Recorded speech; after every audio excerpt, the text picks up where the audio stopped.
temple. Your tears rinse my feet. I walk out, I'm able to carry your peace. It reminds me of a song that I heard long ago. Maybe I've always known that you were right there. A simple melody playing over and over in my dreams. And somehow out of reach, eluding me until I release. You come close to me when I release, and I let you take the lead when I release. My heart starts to see when I release. When I release, you said, come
What's up, everybody? We are live. We're in the building. Shout out to everybody who's in the chat. A lot of people checking in already.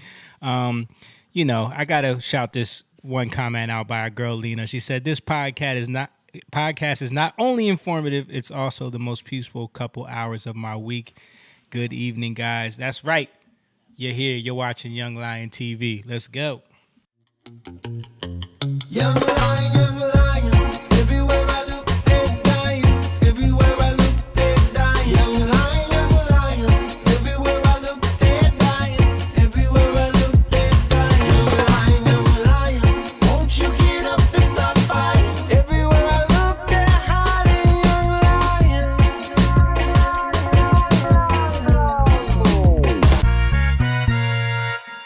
That's right. You're watching Young Lion TV. We appreciate everybody who's here right now. Shout out to everybody in the chat who's been popping in. George says, "What up, fam?" He also said it's that Tuesday vibe. Exactly. We in here. We're gonna have a good conversation today. I'm in here with the fellas. If you're watching right now, please hit that like button. Share this video. Let everybody know we're live right now. But I got Moan with me. We're both rocking the Young Lion merch, as you can see. Boom. And we got Stan and Jake with us this evening again, as always. Mine is on. I can't see. You can't see it. Couldn't get up fast enough. Got the America hoodie over it. That's why we got Rachel over there holding down the production. And of course, I guess you're not gonna switch to. She ain't gonna do it. No, see, you go. Yeah, Okay. yeah. She went there. Well, last but not least, I was going to try to give him his proper introduction. Back by popular demand. Yeah. With a lot, he's got a lot to say, y'all. He got a lot built up. He's been like bubbling up. He's like a steaming kettle right now. A lot to say. James, our half black, half Indian with the Spanish last name is back. Everybody, give him a round of applause. Welcome back. Welcome back. The new baby. Welcome back. Yeah. Everybody in the chat, throw a little applause in the chat for James. He's coming back, coming back with no sleep right now. Brand new baby. Yep. I finally got to meet Alonzo on Easter Sunday. Yeah, man. What's up? Junior is here, man. Yeah, how you feeling, man? Love it, man. How you been? What's been going on? Man, busy. Baby life, work. Everything's been going good, man. I'm blessed, man. I can't complain. Feel good. Alonzo is healthy. Sophia is good. Wife is good. So How many diapers you change, man? quite a few. But he's good, though. He's good. He's a little fussy, but, a little more needy than her. But He's a boy, man. yeah. He's a boy. He's about to test you. Through the night yet? Sleeping through the night? Not full. It's close. We're getting ready. Next week is when he goes to his official domain. Okay. So James, we all joke that James is the half black, half Indian with the Spanish last name. Already a very confused combination, right? Yeah. So James decides I'm going to name my kids the most confusing names on the planet. Because if you hear both of their names, Sofia Garcia, Alonzo Garcia, you think, oh, these are two Dominican kids. Put on the bachata, everybody. Yeah, right. You trying to confuse everybody. You know how you know they're not Dominican? Why? Because Dominicans be naming their kids some weird stuff. Really? Like what? They name their kids like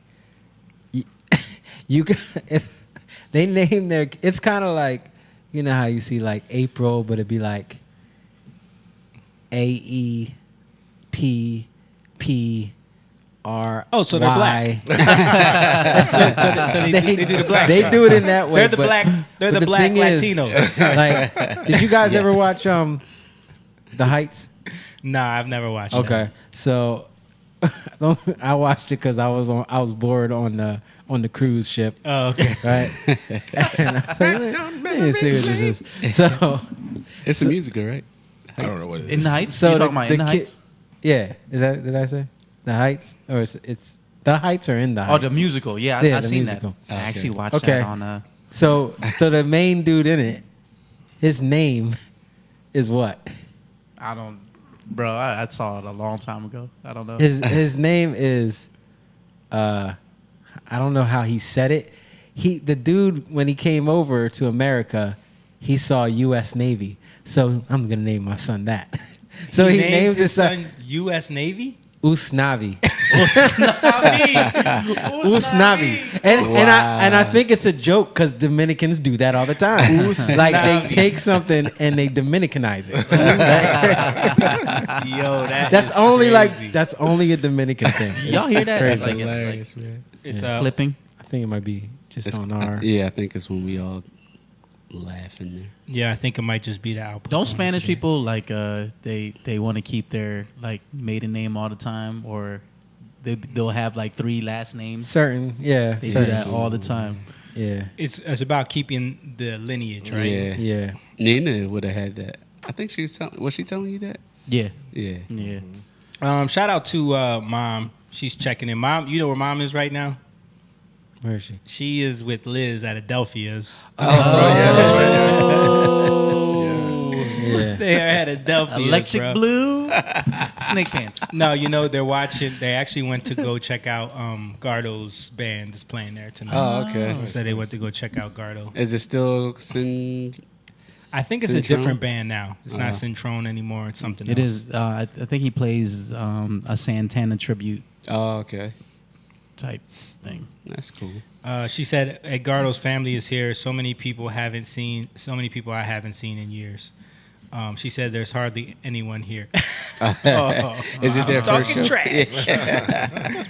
You know, this is this stays on the internet, Mom. You must not be having such a great time if you're watching our podcast while you're at the show. That's yeah. But listen, guys, appreciate you guys. Stephanie said, "Woohoo!" Shout out to Stephanie watching right now. One of the Young Lion, the Patreon supporters. I want to make sure we shout all that out before we get started. We have a Patreon. If you guys want to become a member, you want to support what we're doing, our conversations, you can go over there, check it out. You can sign up for a tier and subscribe that way, and then you become a Young Lion. You become part of the pride of the Young Lions, and then you'll have access to a lot more exclusive content, a lot more teachings where Jake's going to go in depth on a lot of things that he's been getting from God. You know, it's going to be a lot more of a kingdom building scenario over there on the Patreon. Over here, you know, our podcast is more about us just like having fun together, having conversations about things that we talk about normally. But We're going in a little bit. we go in a little bit. We go in a little bit, but it's more about the fun banter and the in-depth stuff will be over at the Patreon, and we're also trying to build a community over there where we can like really come together, help each other out, build each other up on the Patreon, talk about more exclusive things, put exclusive content on there, have, you know, a little bit more community over there. So if you want to sign up and you want to become a member over there, just go over to Patreon and you can click one of those links and just go ahead and become a member. Also, if you want to just throw a little donation to what we do, we have a Cash App, Young Lion TV on Cash App. You can see the tag right there, and you could just throw a little meat to the lions and support what we're doing, because we're not getting any help from any algorithms that we stream on. Right now, we're streaming on Twitch, Facebook, YouTube, and for the first time ever, we're on Rumble today. Yeah, so shout out to the Rumble people if you're watching right now. That's what I'm on. That's good. And anybody who is on Rumble, who is seeing this for the first time, Rumble is like, for those that don't know, Rumble has been like gaining a lot of steam. It's a YouTube competitor. They're supposed to be more about not censoring people. So, you know, we might be tapping into a different, market, different audience over there. So if you haven't, this is episode 148. We're just getting on Rumble. So those that don't know us, this podcast is centered around our Christian values. Young Lion TV is based off of our song, which you can see on our website. Rachel just had it up there for those that were paying attention.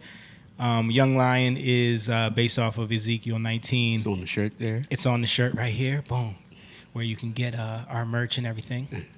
But and you could say Psalms 34 too. Psalms 34 too. Yeah, because that goes into the Young Lions. Yeah. I was listening to it like as we were coming on, and Yeah. I was thinking about it. Because it's always good to reflect. Why do we do this, right? Mm-hmm. So I was thinking about, because the hook, you just hear the hook. Everywhere I look, they're dying. What does that mean? What are we talking about? Because if you don't catch if you don't eat, you're gonna die, right? And then at the end of it, it talks about hiding, right? Yeah. How they're hiding, and about fighting. So the fighting is about faith, Yeah. right? And what we do here is we bring things forth that are like, these are the things we're struggling with, but you can't just go and attack it. See, that's where we learn to catch prey, right? Because it's not just good to see something wrong and you want to just go fight it, right? You want to just go attack it. You have to go in the angle of faith. You have to trust God, and I think that's young lions. The reason why it's even young is that they're learning. They're learning how to catch prey. They're learning how to trust God through all the frustrations of life. Yeah. Right. Another thing about that is like when you're going after your dreams, quote unquote, or what you believe, and from our aspect too, like as artists, when you're going after that, you can get jaded, or you can fall into the things that have already worked for people that isn't necessarily what you should be doing. It's easy to see those things and just fall into those traps. So that's Ezekiel 19 in a sense too, where you're going along, but then you hit strongholds and barriers. Are you gonna fall into those chains of those traps, or are you gonna keep trusting? Or you get captivated by the flashy things of the world. You get that's the traps I meant. Right, Yeah. but I'm bringing it into What's the trap? reality. You Right. know what I mean? So like you get caught up in the women, the cars, or just everyday life, Or just trying to feed your family, or all these things. right? They get in the way. So then that becomes a new entrapment for you. That becomes your chain. That becomes your bondage. Even if you could start out being built up, because Ezekiel 19 talks about that, the lions that are built up to go out and catch prey, but then they end up being captured because of the world or whatever. So Right. That's kind of, I think this thing pretty much started with the idea that like the things that we've been through, the things that we've realized and seen growing up, and the things that we realized, like the shortcomings in the church, the shortcomings in growing up all in like kind of religious settings. Everybody except Moan grew up in like a super religious Christian environment. And we've all seen like where they kind of missed the mark in a lot of ways. It's just in like preparing us for real life. So I think like a lot of times the things that we're talking about is trying to help other young men or women and prepare them for the things that we feel like we wish we knew. You know what I mean? Right. Yeah, can I add to it too? Yeah, go ahead. I would say part of it too is even though we're all the same age and we know each other, sometimes when you have the time to really share with people without having an agenda to change their mind, or you'll realize that a lot of times, for us, we all realize we arrived at the same place at the same time, Right. Without knowing, like I'm from Trinidad, you guys are from here, and all these stories we talk about are so parallel. Yeah. So we arrived at the same place almost at the same time, even though we took different paths, and we arrived, but we were willing to have dialogue with each other. We didn't. When you told me an idea, even if I never heard that idea or I disagree with it, I was willing to let you or anyone here, like, I want to hear about this. Right, I could be wrong. Right. And I think part of it is one of the reasons why people are suffering mentally is because they don't allow other people to give them a little bit of time. Maybe this person has a perspective that you didn't think about. Yeah. You know what I mean? Maybe So- they've seen something that from an angle that I've never seen it. Right. So maybe there's something that they can give me that I can Right. learn from. Not necessarily to change you, but open you up a little bit. Yeah. You know what I mean, Right. to new concepts. And unfortunately, it's like, that's really the struggle, because people think once you start sharing ideas and someone imprints on you, you're going to be a mini version of them. Right. Yeah. You know? That's why this world it suppresses different ideas. Just like Yeah. the article that you sent about, the reverse side of taking hormone blockers. They just shut that down. You don't hear anybody talking about that. Right. And I read the article, and the girl was like, "This is like a common thing." Yeah. Like you're young, You don't know, You don't know, really yeah. what you want, and then They're trying to push it on they're you. trying to they especially push it now. on you, and they're like, Right. okay, maybe I am. I'll take this. Right. And then And that goes later deeper on because in it's- life, you realize that that's not what I want. Yeah. Well, Yeah. another area of being a young lion is connected to ruling, right? Lions, it's about ruling and reigning. It's about reigning in your domain, and how you gonna become a lion when you've not been raised up to be a lion. You know, like Lion King. Like, Yeah. you can't go out and run away. He was Yeah. gung ho. Right. But now he ended up, you know. But it took one thing. He got tricked into Yeah. feeling like he failed, and then what happened? It became Hakuna Matata. No worry, Yeah. like don't worry about nothing. Carefree, just Yeah. live life, and don't worry about anything. Right, but what Yeah. happens is your past comes to find you. Yeah. You can't run away. It's gonna come. Yeah. You know. No, not only that, it's like you neglect your responsibilities, and look what the repercussions of that are. Right. Yeah. Like the Yes. whole kingdom fell. When that's your past. Your Into- past is coming. Right. Or you're so anxious to get out there, you move too fast. Right. Yeah. And I You're doing think stuff you should. Yep. the Yeah. parallel with that, and like for me personally, one of my passions about this thing is like I know how detrimental a lot of the ideas that were infused in me growing up are to young men, and how young men not taking up their reins as leaders in the community has caused so much chaos in like the family structure, just in society, in our culture. Yep. And I think a lot of the things that we don't talk about are those issues, the problems that we just given ourselves over to, Yeah. and just feel are normal. Yeah. And I think we do a lot of that on here too, which is like exposing those ideas as like, this is why that's wrong. This is why that doesn't really make Yeah. sense. This is why you should pay attention when they're trying to, Yeah. tell you that, when they're trying to silence one side of the conversation. Yeah. There's a reason why they're doing that. Why are they only censoring one idea? Why are they only look at the whole Elon Musk thing. Like, why are they only censoring? It took for him to realize that when Babylon B got banned from Twitter, like he was like, wait a minute, Yep. something's not right about that. Yeah. Now Jack Dorsey coming out and saying, "Oh, maybe it is. There is some censorship going on." He talked about how CNN made up news in the past. Maybe. Yo, but you touch on something like, I felt it when you said you're like what was your words? Pretty much not saying anything, like, because it's uncomfortable when you see something, something's wrong. Maybe you shouldn't say anything. Like, that should be a thing. Like, you see something wrong, especially with a young man that, you're trying to bring up to be a lion. You see him doing something wrong, you don't just let him, go. Right. Right. Yeah. Or you don't say that's not my responsibility. Right. Yeah. It should be a thing where, you should be able to say something. But it was make, like that, Make though. that I was gonna exactly say, as It Community was. is, yeah. It was You like know? that. Maybe the people weren't as advanced in terms of education, but there was a certain moral compass that they had, and then all of a sudden it shifted. I think that has to do a lot with what I sent you, which is the creation, the television creation of what dads are supposed to be like. Yeah.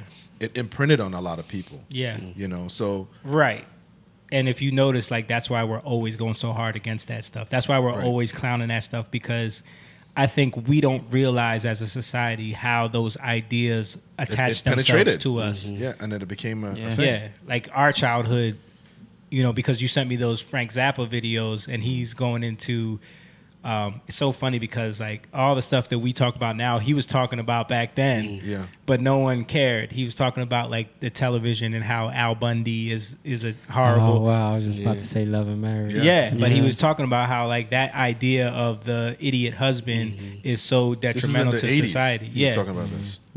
And he was talking about The Simpsons. He was talking about like programming, how what it's doing is basically turning men into the idiots.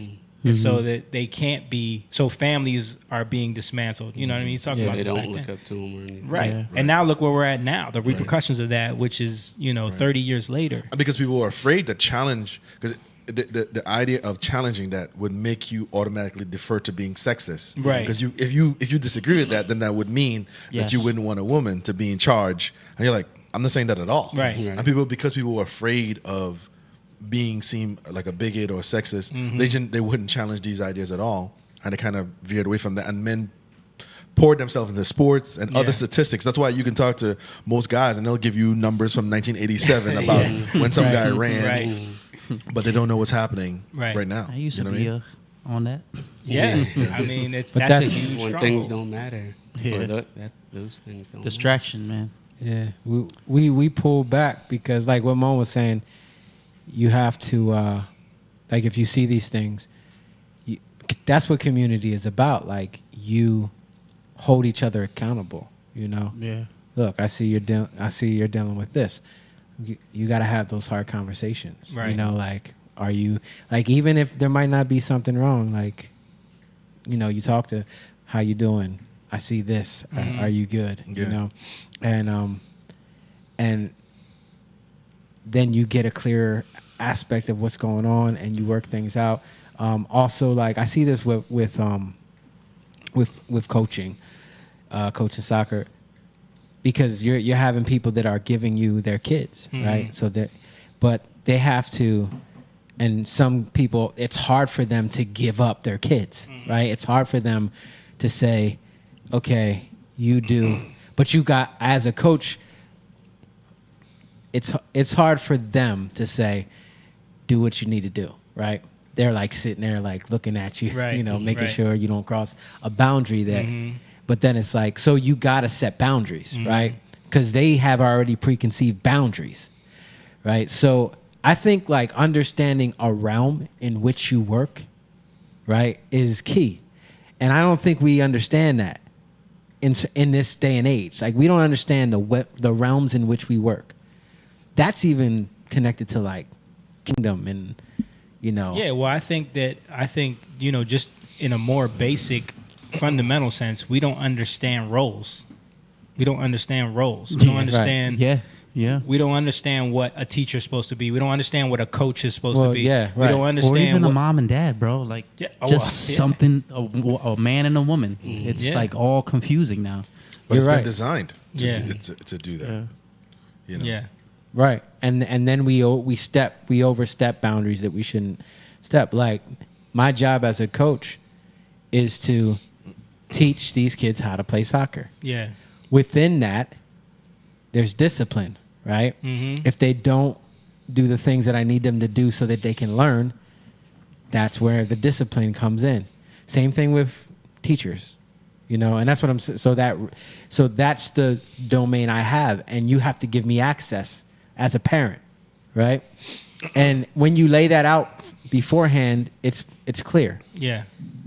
But when you make it vague, that's where you have problems a lot of times. And I think when people overstep those, then you also have that side of it too, because when you look at what's going on in Florida, that's a reaction to teachers who take that role of your kids are mine. Yeah. And then Right.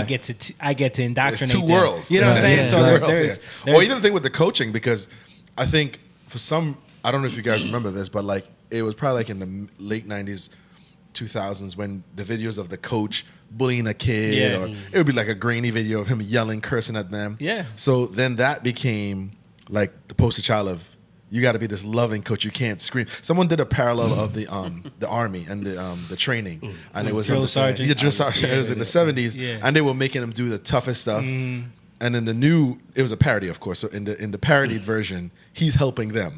He's carrying them across. You know, so it's there's this weird thing like where people don't trust, because it could be they don't want to give up control, Right. Or it could be that something they saw triggered fear. them, and Fear. they want to make sure, you know, he's the Yeah. And we dealt with that. Like, I had a horrible coach Yeah. who Yeah. cursed me out, you know, Right. for doing the right thing. Right. but learning how to deal with that. I told my dad, like, Yeah. because he was being disrespectful to me. I told my dad, what am I supposed to do? I'm still a kid, you know, even though I'm a teenager. Yeah.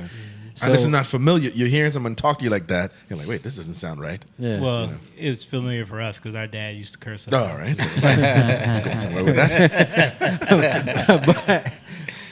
but yeah, it's funny because you said like people take it from one like the Extreme to the pendulum. next, yeah. The pendulum swings one One way extreme to the next. to the other way, Yes. but there's always a balance, you Yeah. know. And it's like you came from like, you know, people being so gung ho to now everybody gets a trophy, like Yeah. because in our time, I was talking about this with our coach, and I'm like, for intramural, like why don't they do playoffs and Yeah. championships? Yeah. Yeah. You know, the kids would be so much more into it, like Yeah. because they were talking about how the travel kids don't want to play intramural Yeah. and the issue there, and I'm like, well, if you gave them something to look forward to, Right. they would want to play. Yeah. You know, and he was like, yeah. Yeah. Like it's funny, he like even him It's such common not sense. even thinking about it. But then he's Common like, sense is not common to everybody. man. I'll be honest with you. I'm not supposed to be here. but you get caught up in like just thinking one way, right? Yeah. But there's a pushback. Like, yeah, you can take it too far, right? You can always take something too far, Right. But just because you might take it too far doesn't mean that Yeah. It's what they're irrelevant. doing doesn't work. It's just you can't take it too far. Yeah. Well, it's what you just said there, the pendulum swinging, right? We all grew up in the 80s and watched all the movies with the jocks. Because what would happen when they did have the one trophy, the kid, whoever won that was a god in that Yeah. area. You know, Right. he was, Right. whoever, He guy was or a girl, jerk.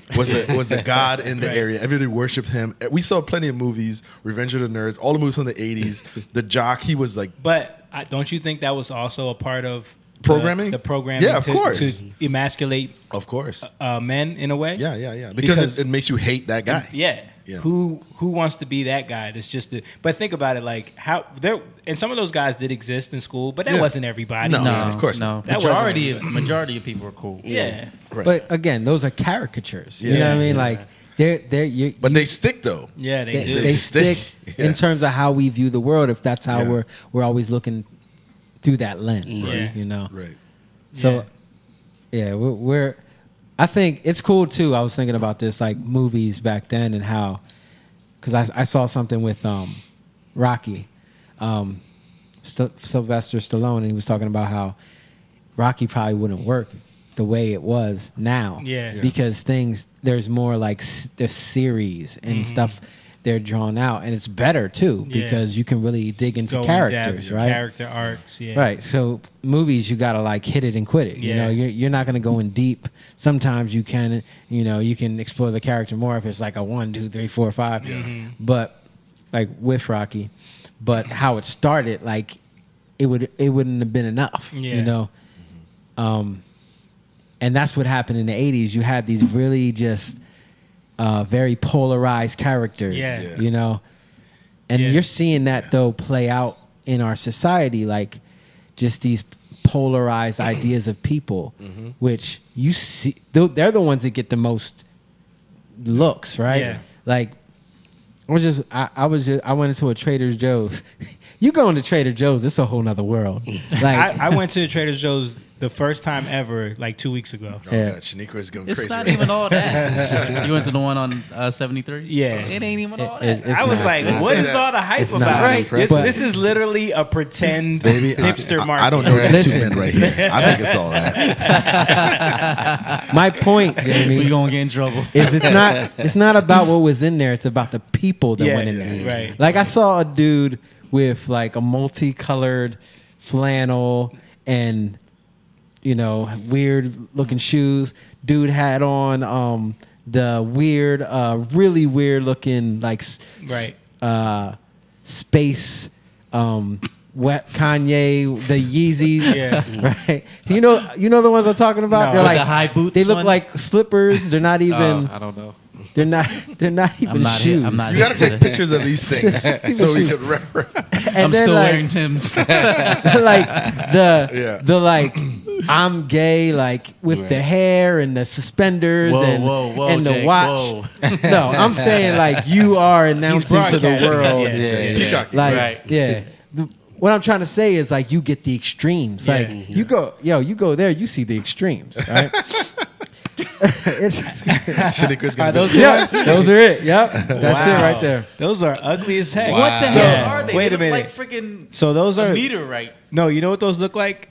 Pretend Crocs. Yeah, they Right. do. Yeah, Those look Right. like some overly like. Yeah. that should actually be the name. Pretend. That looks Croc. like it looks like a dinosaur. You know what it skull looks or like to something. me? It looks like the Navigator spaceship on your foot. Flight of the Navigator. Flight of the Navigator.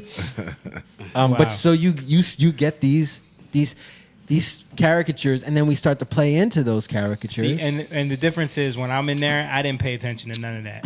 Jamie looked at a couple of prices. Jamie's like, where's the expensive cheese? I literally was in there like, this is what they like. What? Yeah. There's Yo, no, they there's have no nothing, fancy bro. stuff in There's here, not man. they have fancy, nothing. man. You get how- fancier the stuff I at like. ShopRite. You know the stuff I like. Yeah. I'm looking in there like, because we went there to look for stuff for the brunch, Okay. and I'm like, yo, they don't even have Yeah. buttermilk. Like, what is yeah, this? I was place? trying to see if they had Snacks like in the store. some raw milk or something. But then I was looking at the aesthetic, and I was just like, oh, okay, I see Yeah. what this is. Yeah. This is like for those people that want to feel like they're Yeah. going to. Yeah. Like I'm not in a corporate. Right. Right. They want to feel it's really corporate, but they Yeah, want of to course. feel like it's not corporate. Right. And you could see them in the board meeting. What we're gonna do is we're gonna give the people feel. the local market feel, All right. Yeah. in a corporate space. Right. All the dummies will buy into this. Again, honey dip. I did not. Not you, Shaniqua. Not you. We know you like it for a better reason than just because of how it looks. No, but you're right though. It does. It brings in a feel. It's like a Whole Foods but smaller. It's more intimate. The shelves are low, and everything is geared to get away from that corporatized big box. Yeah. You know, tons. Not just 3 cereals. There's like 50 million. Yeah. So it's geared towards that. Like you said, that feeling of like I am participating in something more intimate, more unique, Right. more different. Localized. It's Yeah. funny Right. how And they're pushing quote unquote healthier. I too. went in there. I'm like, there's nothing Yeah. here. Well, Moan, we know. Moan Right. saw Moan just looked at $8.99. Moan just literally looked at prices. Moan looked and saw $8.99. no, For but a it's whittle of literally cheese, Moan was out of there. it's Back in the UPS truck. it's nothing. FedEx. Look, Yeah. Like I'm like, oh, maybe they got. I just want to see if they had some raw milk. Yeah. So I'm like, I want to try raw milk, right? Can't find it nowhere. Yeah. Yeah. But I'm like, maybe Trader Joe's has you it. need to get a cow, bro. No, they sell it at some stores. But you know what though? I started showing Shaniqua Joel Salatin. For those of you who don't know Joel Salatin, there was a documentary done years ago. It's called Food Inc. And Yep. he We basically all became watched that. the breakout star in that. And he has a farm in Virginia called Polyface Farm. And he talked about how once you tie in with corporate entities, slowly, but actually now it's rapidly, they come in and they begin to change the way you produce things on your farm because Right. they want to get to ownership. They want to completely own the process. Right. And he's been on Joe Rogan. He's been on a couple of podcasts. He does a lot of free lectures. He actually shows how to butcher things. And he talked about Whole Foods and milk and the fact that how nature works is very symbiotic. That we're separating chickens and goats. And he's like, you look at the African savannah, and what do you see there? You don't see zebras by themselves or gazelles by themselves. What you see is animals working in a symbiotic relationship. Yeah. They're fertilizing, they're grazing, they're picking, and of course they're eating one another. He's like, but it all happens within that thing. He says, so what we've done is we've Madagascar. corporatized that. What's that? Madagascar. Right. What we've done is we've taken that and we separated it. Right. Chris And- Rock. But we use the labels. We use labels because it's visual. So when you go into a store, you see a farmer with a weed in his mouth, Right. picking something. That's a generic picture of nobody. It's like Land O'Lakes. They got the Native American woman with the corn. Like, Right. You're visually She's not tapped on there in. anymore. No, Yeah, they changed it. got It's woke. But Yeah. the point is, you're visually tapped in. Right. So if it was just a box with just cereal, Yeah. nobody would buy it. But the fact that you feel that it's actually a bear cooking pancakes or a farm, A whatever bear it is, Yeah. Yeah, no, I saw that. whatever episode, goofy characters but they can come up with. What I thought was fascinating about that was when he talked about the farm that they set up that was like completely self-sustaining Yeah. just because of the ecosystem that they Yeah. built. With Yeah. the goats would keep Eat all the shrub. the shrubbage down. Yep. They never had to mow the grass. Bring the cows in. Yeah, the cows were And then there. the chickens.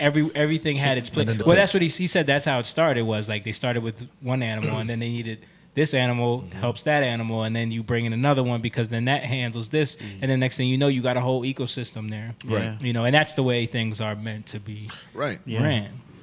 It's the way God intended it. Right, Yeah. right. So what we have now with stores like that is people who they want to participate in this, but not fully. Yeah. So they would never go to an actual farm and maybe see a chicken get killed or drink whole milk, or raw milk. They wouldn't do that. Right.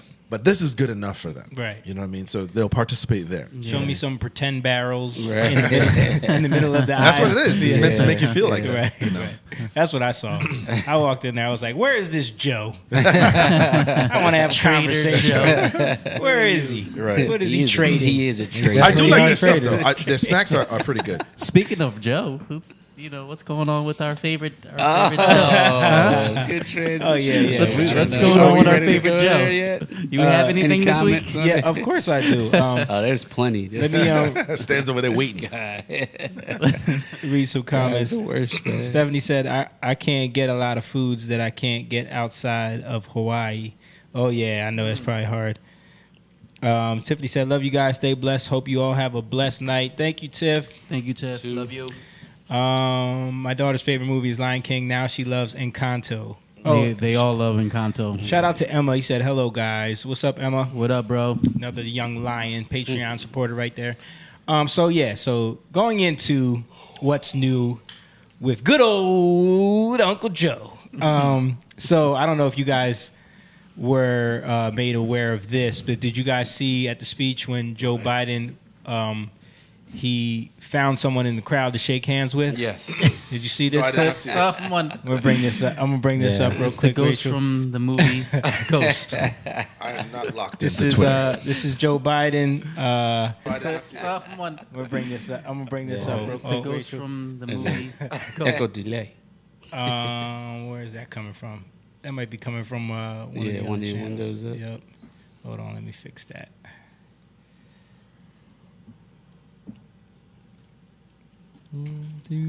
Speaking of what, did you see that? The popcorn, Jack. What's the popcorn? Jack in the Box? No, that's the restaurant, right? No, wait. The popcorn with the The old school caramel, popcorn. yeah. What is Oh, that? Cracker Jack. Cracker oh, Jack they is did. They did a going Cracker to Jill commercial. Cracker Jill. Sounds a little racist. Yeah, they're switching over Okay. to let's the check woke, it out. the There woke we- side. Oh my goodness. Yeah, they did a Cracker Jill commercial. All right, so now I'm ready for you, Rach. So this is our president, Uncle Joe. God bless you.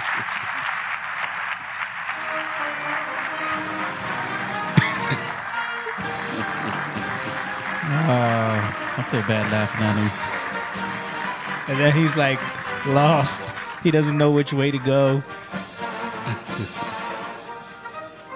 Let's see that again.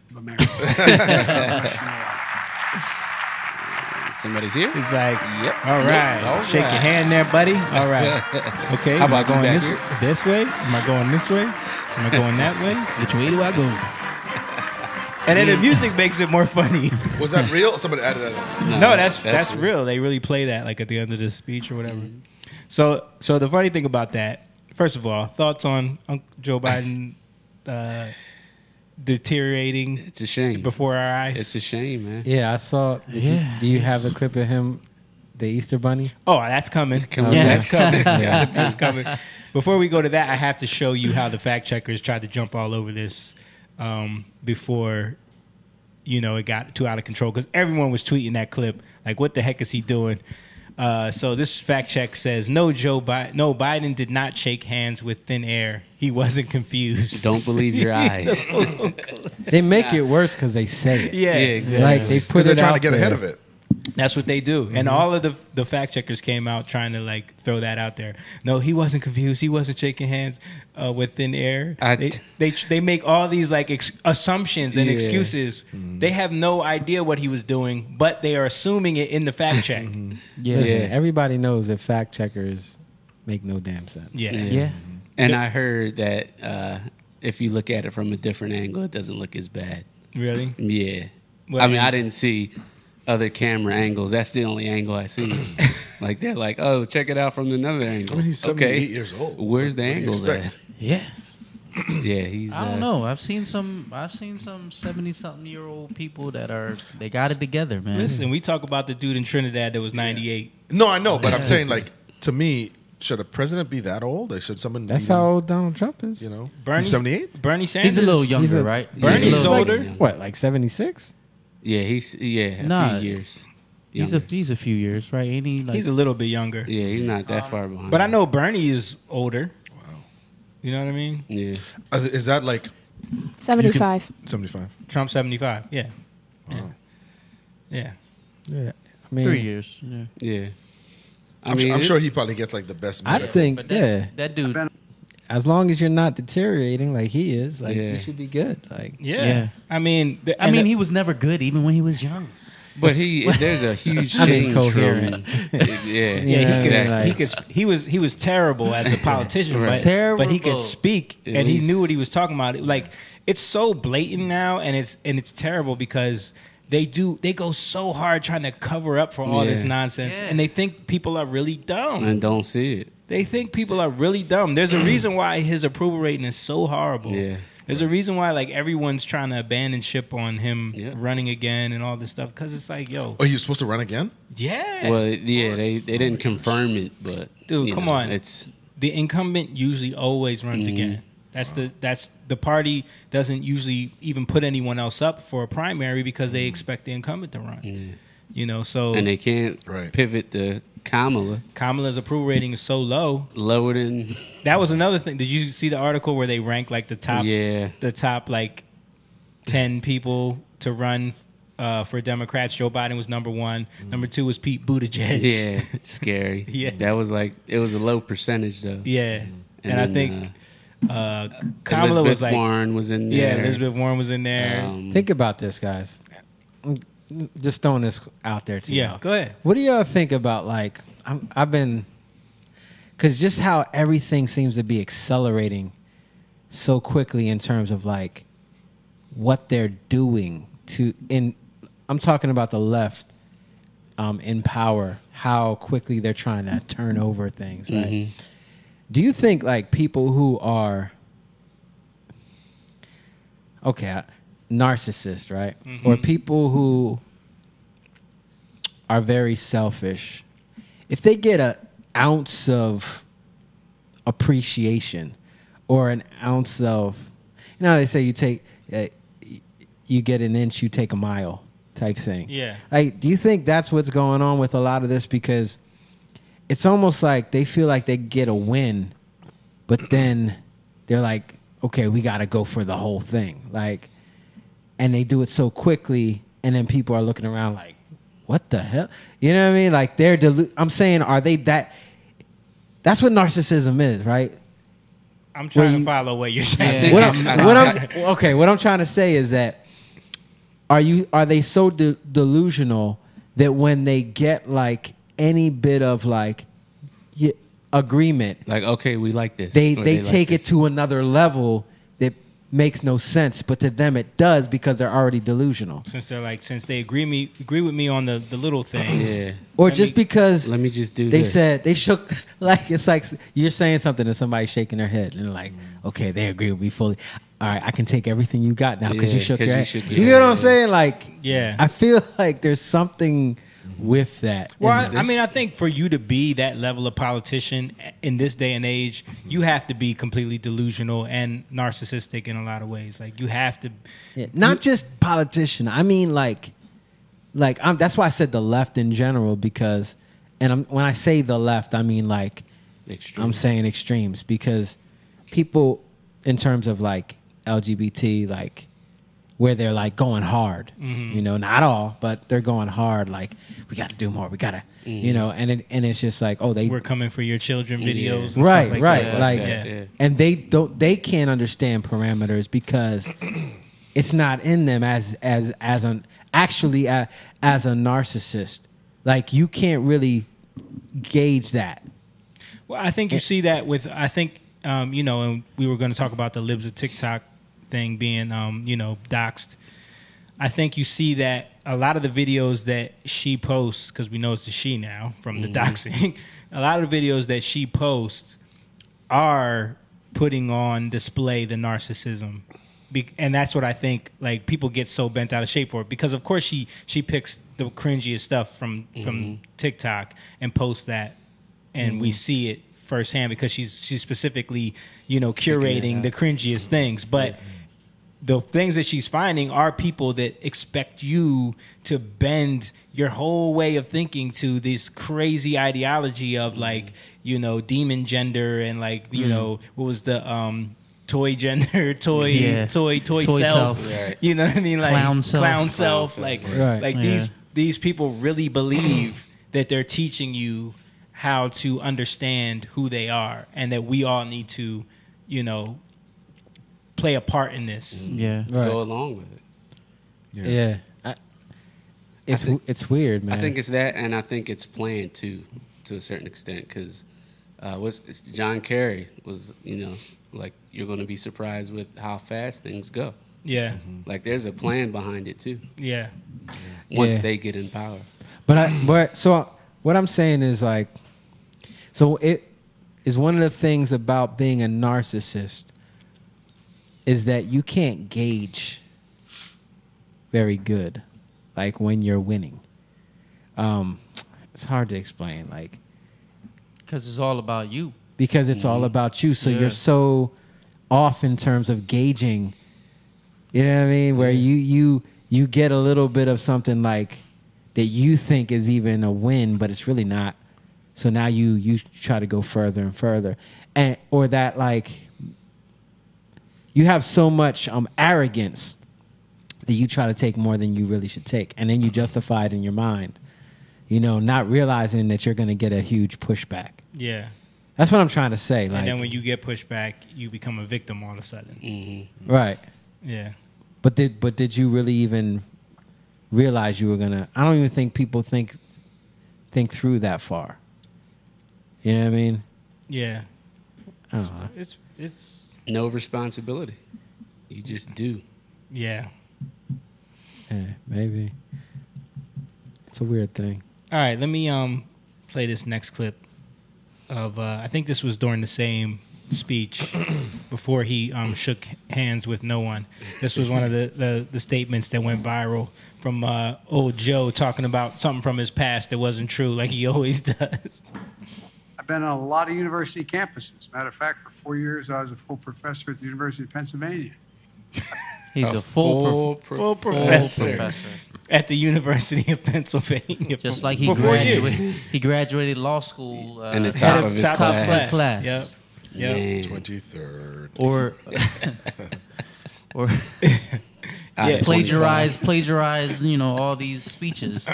And that was back when he ran for president. How many times did he run? 80s. In the 80s he ran. 80s. And 90s a couple of times. Yeah. I was going to say, I think 5 times. Yeah. I mean, at this point, what are we talking about? Yeah. It's a shame. It is. that It's elder abuse, It's a man. shame that we got to bring this up. Like, look Yeah. at this. Right. Like, we're saying it in a joking way, but at the same time, it's like, It's no, sad. Sad. y'all need to see this. But this is Like, why we're showing it, because it's Yeah. like, yo, Yeah. if you because I know that people that only watch certain things, they're not seeing this. not Right. Because Well, they they're don't not want talking to. about it. Donnie, where's Donnie? But Donnie on here? But that's my point, Jamie. I'm like, at this point, it should be obvious. The crazy thing is, it's not. Yeah. So we have to keep bringing it up Yeah. so people can Yeah. say, like, Yeah. yo, this is kind of obvious. That's right why every week it's what's new, because there's always, Always something new something, yeah. that they're not showing you. Speaking of that, it was Easter Sunday, and let's get into the clip you were talking about, where I think, and in the context of it, because I saw a different angle of this one as well, where he was talking to the audience and someone was asking him a question about Afghanistan, yeah. and they must have had somebody in the ear or something. It turns out that the person in the bunny suit was a Secret is a Service? staffer. Oh, No, okay. is a Probably staffer Secret from- Service. Probably was Secret Service. He probably had a machine gun inside that thing. But anyway, you'll see in the video I didn't that see this at all. Joe Biden is trying to talk to some people, I guess, in the press, and they're asking him questions, and they send over the Easter Bunny to usher his old butt off, and he just looks like, oh, you gotta see. We'll just look at it. I think his name's Stephanie or something. Oh, wait, I'm going over here. Okay. That's his wife. She said, "Go this way." That's a creepy bunny. Yo, look at. So he's talking to them. The bunny's like, hey, all right, Joe. Joe, we're going this way, Joe. We're going this way. All right, see you later. Don't talk to nobody. All right, you're embarrassing us. That's like literally.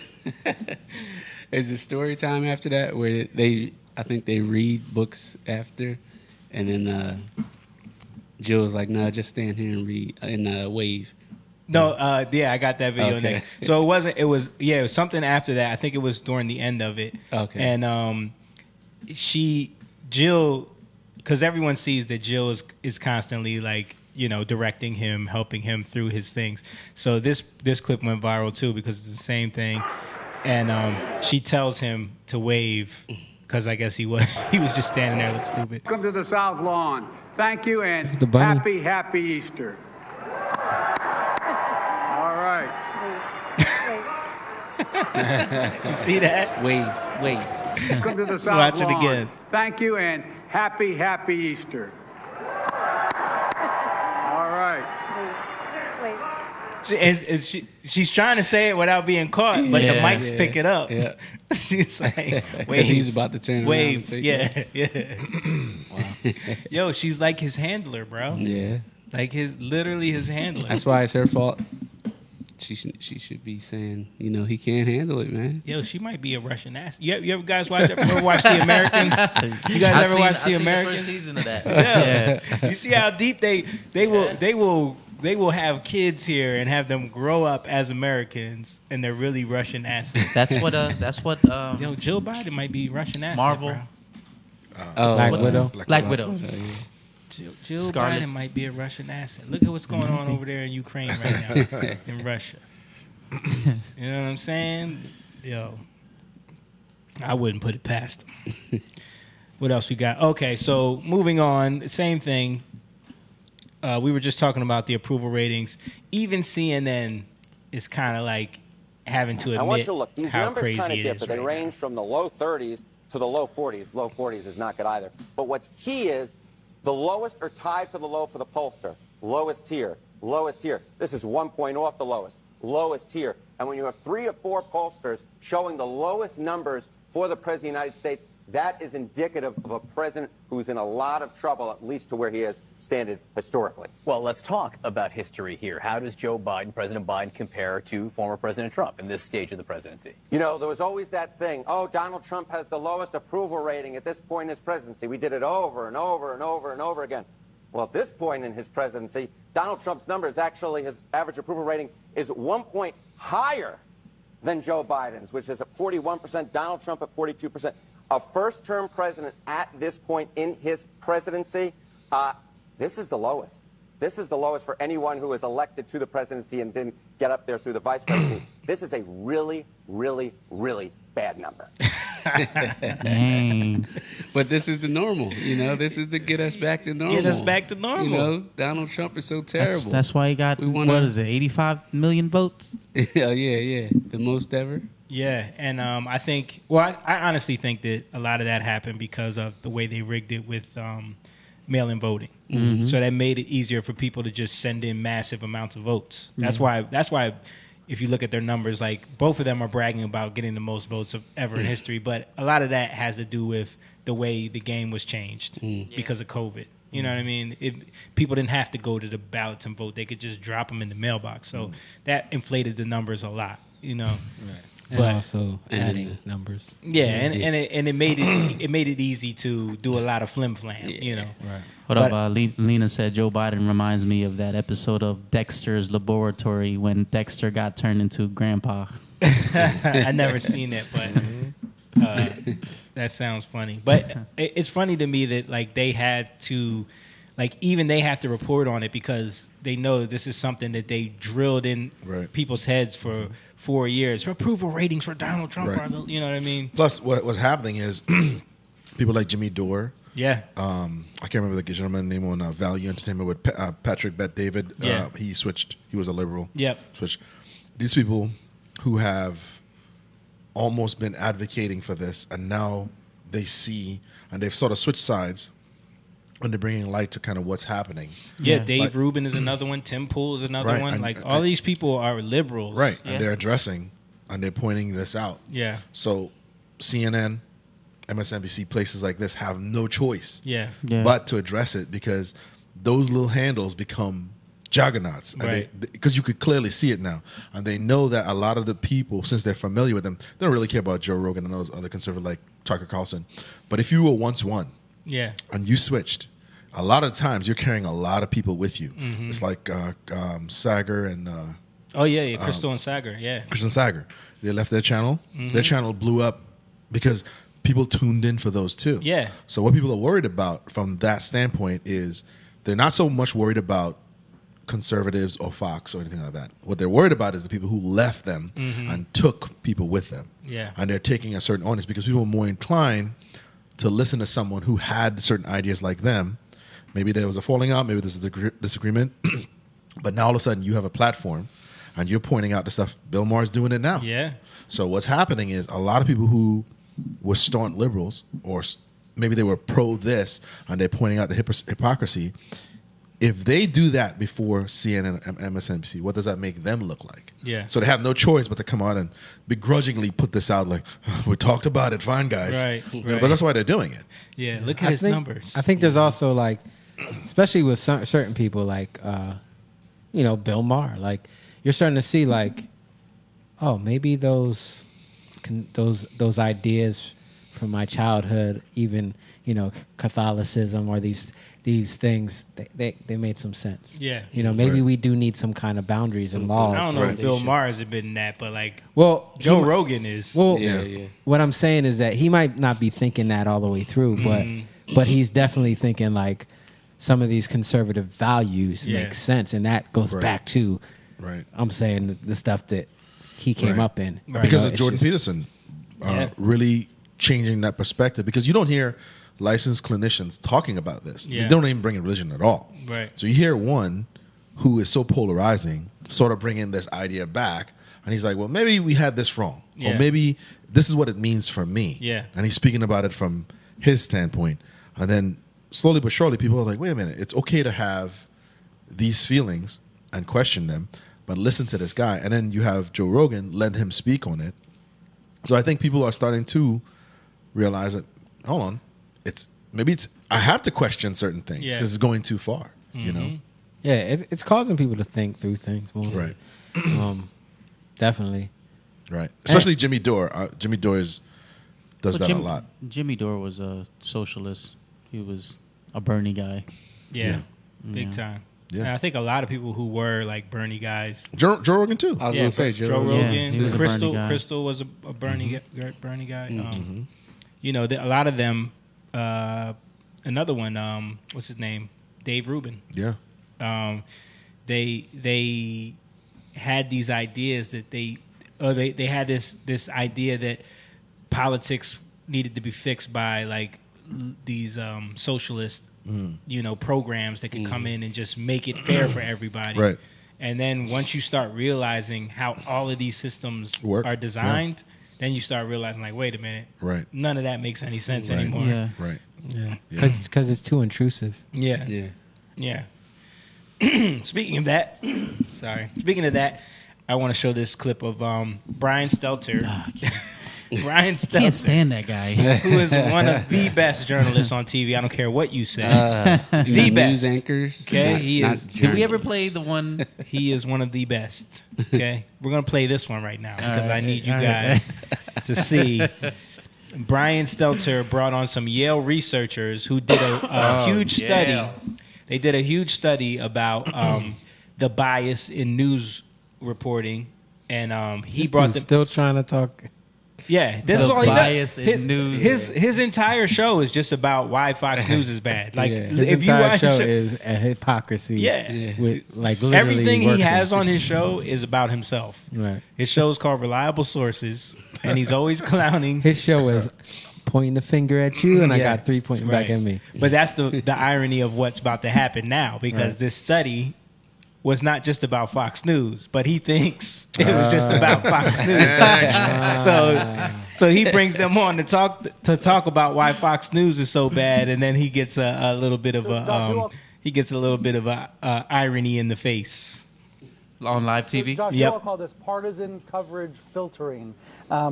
Basically, you're proving what we've sensed Look for at the a while, Chiron which is study Fox explores viewers are in the what dark happens when about Fox bad news fans. for the GOP. So let me explain the study because they don't get into it. So the study literally paid people to watch like the opposing news source, like Fox News. If you only watch Fox News, you had to watch CNN. If you only watch CNN, you had to watch Fox News. Like it paid people to do that to like see how, and they tested them to see how that affected them, if it changed any of their beliefs or things like that. Okay. That's right. Fox and CNN cover different issues, and Fox News predominantly covers issues that make the GOP look good and make Democrats look bad. And on the flip side, CNN engages in this partisan coverage filtering as well that we find. For example, during this time, the Abraham Accords were signed, and these were the agreements where Israel, the UAE, and Bahrain signed a major peace agreement. And we see that Fox News covered this really major accomplishment about 15 times more than CNN did. So we established both networks are really engaging in this partisan coverage filtering. It's not about one side, it's about the media writ large.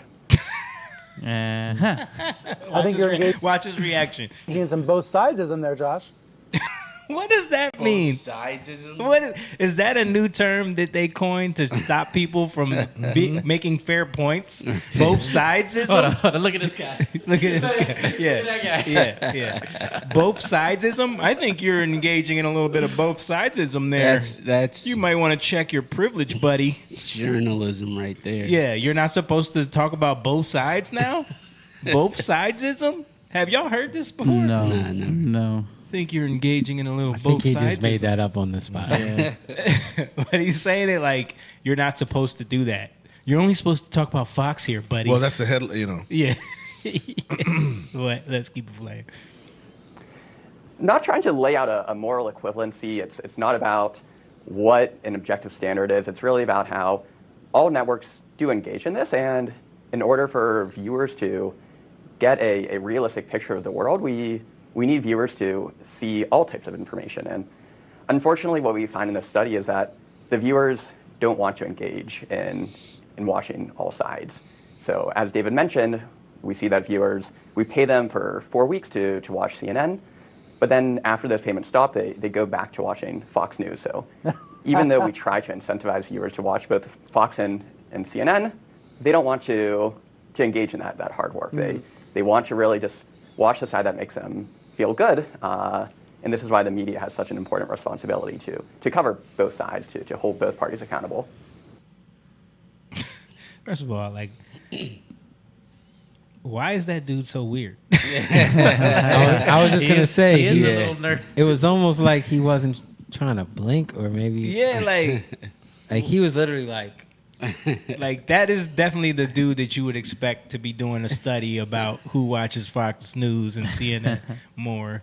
Like, damn, that dude was just like socially awkward. But no, I thought that was funny because Brian Stelter really expected that to like expose.